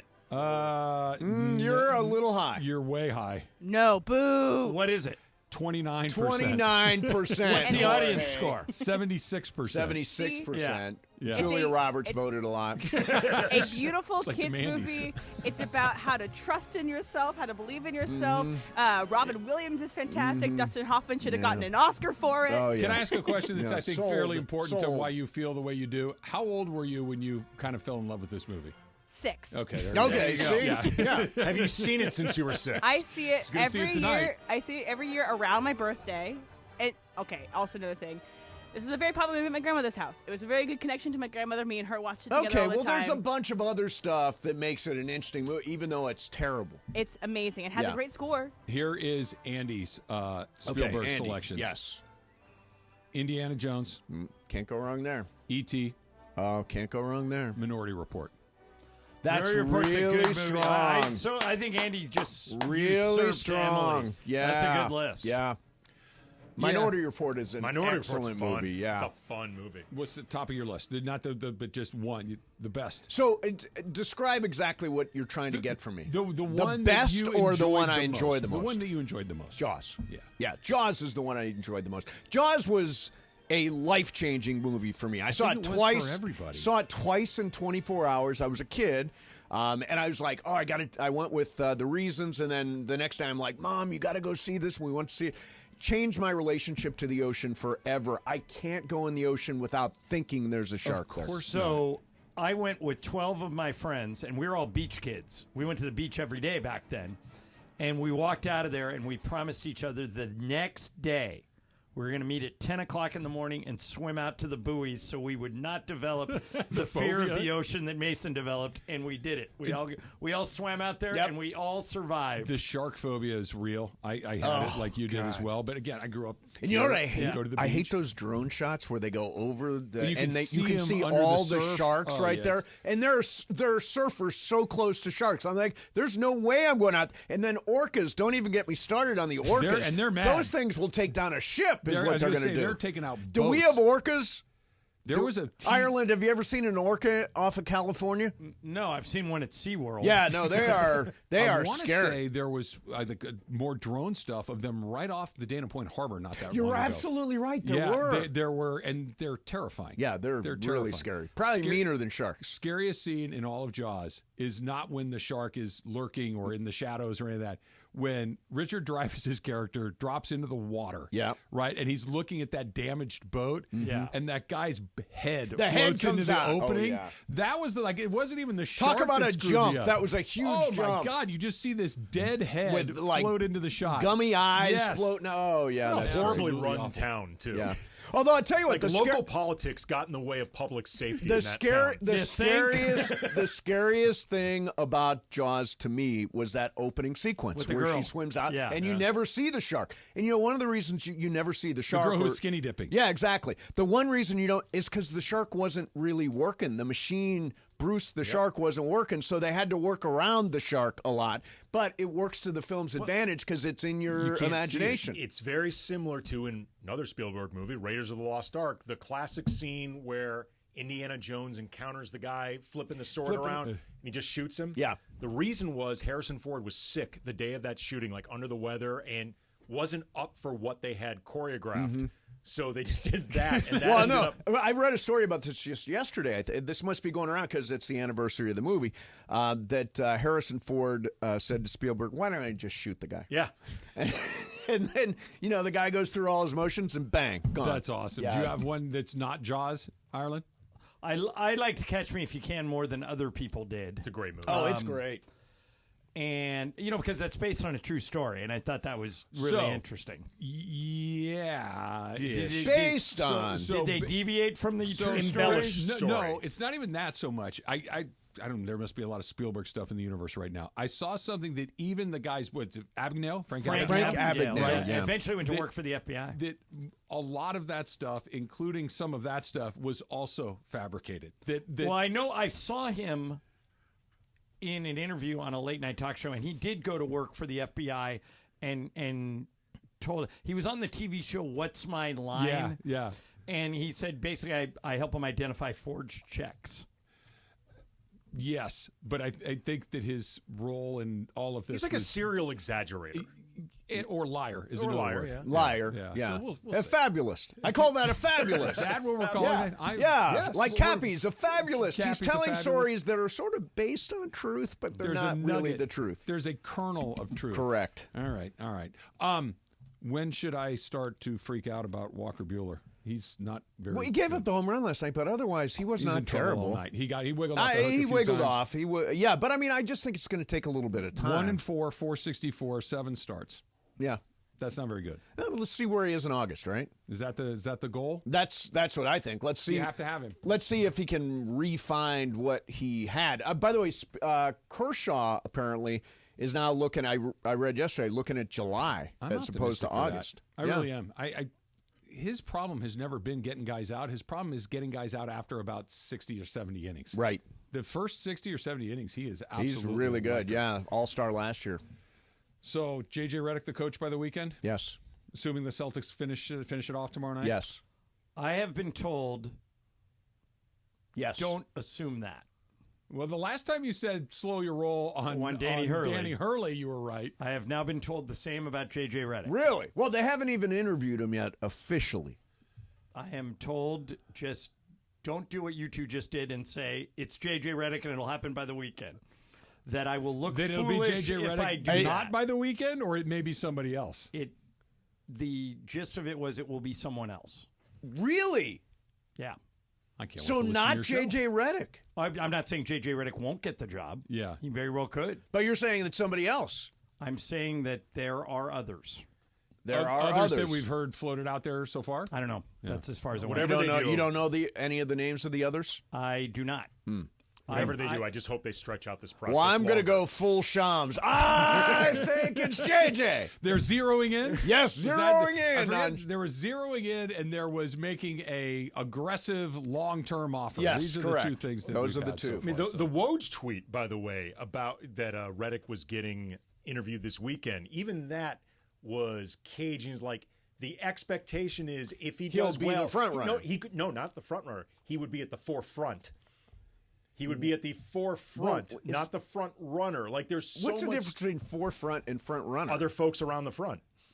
Well, a front runner would be moving. Forefront is a group where he's just Forefront. standing. Okay, Yes. so forefront is in a group. Like there's of so much possibilities. in this being massaged. Did at Borrego this take point. the Cleveland job yet, or Not is that yet, right? What about the Adelman guy? Did he take any I jobs? think the Cleveland job is going to Kenny Atkinson. Oh, you do? Atkinson. I do. But I don't know It's still that. officially open, though. Right. Yes. So that would leave Borrego still on the board. I hope it's some. Oh, I hope it's we have- JJ name Redick. I hasn't want even it to be been said so JJ far. Redick. Here's a name that hasn't been said so far that I think makes a lot of sense. Jared Dudley. I think that Jared Dudley with veteran coaches, maybe who Does guys, he have any coaching resume? He's been on the an Mavs. assistant he for was, the Mavs. He's Yeah, been an assistant to Jason Kidd ever since he left the Lakers. Okay. I hate that idea personally. Well, I can't wait to see what Here's happens my next. thing. He's not even the lead bench coach down there, is he? He's like on the staff, but he's not like Jason Kidd's lead bench coach. I don't know if in the modern NBA if there that is matters. such a thing as a I was lead just going to bench ask, coach. like, is there a hierarchy of There you're is. assistant 1, assistant 2, There has to assistant be. 3? Naturally. They're only because if the head coach gets thrown out, you need somebody to step into that role. But all these coaches, But the responsibilities, though, are different depending on what you do on the staff. Right. I also, if it's Jared Dudley, like put aside whether or not you think it's a good or a bad hire, why would it take this long to get to Jared Dudley? Well, it's Because he's still working. People are saying no. Charles Lee is a Hornets employee while he is coaching Yeah, right that's now true. with the Celtics. That's true. Like, why would it take this long to get to Jared Dudley? Well, I only see. That's why I think it's JJ Redick because after the NBA Finals, JJ will officially become available. So the Lakers right now, actually, you want to talk about bizarro world? They're now, for practical reasons, rooting for a Celtics sweep. Because that's the quickest way to hire a coach. Their target. Right. They want the Celtics to sweep I their think way they're gonna get to it. banner 18 so they can hire a coach. Is this mystery candidate somebody that was always in the mix as a potential candidate, or was this the result of missing on Hurley? I don't even know what you're talking about. I don't know who's a mystery candidate. No, the person that you're saying that maybe somebody we haven't talked about. Yeah, so far. I don't know. I'm not putting anybody's. I'm saying that was. I would dispute your fact that there is a mystery candidate. No, okay, fine, whatever. That Redick and Hurley have been clearly the two people that they have been most publicly focused on. Yes. And Borrego, too, and sure. Cassell. These are the names that have been floated around. Just because we don't know it doesn't mean that they weren't in the mix, or was this person added to the mix further down the list? That's the question. Yeah. That's the part that I think is, because if it's in the last, what was Hurley, Tuesday or Monday? Monday's when he said no. Yeah. A couple of days later. And by the way, latest Vegas odds is Redick 1-5, Borrego 3-1, Sam Cassell 9-1, Chris Quinn 16-1, David Adelman 18-1. Where's Adelman? And Kenny Atkinson 18-1. Denver. Adelman's in Denver. That's right. So those are at least in Vegas. Those are let's the get the finals done so we can get to the good part of the NBA season. And by the way, in our first segment, Ireland's going to name the mystery candidate. Mystery coach. Mystery coach coming up next. I will be in my car actively. Stay tuned. Mystery coach on the way. Super Crosstalks brought to you by In and Out. In and Out. That's what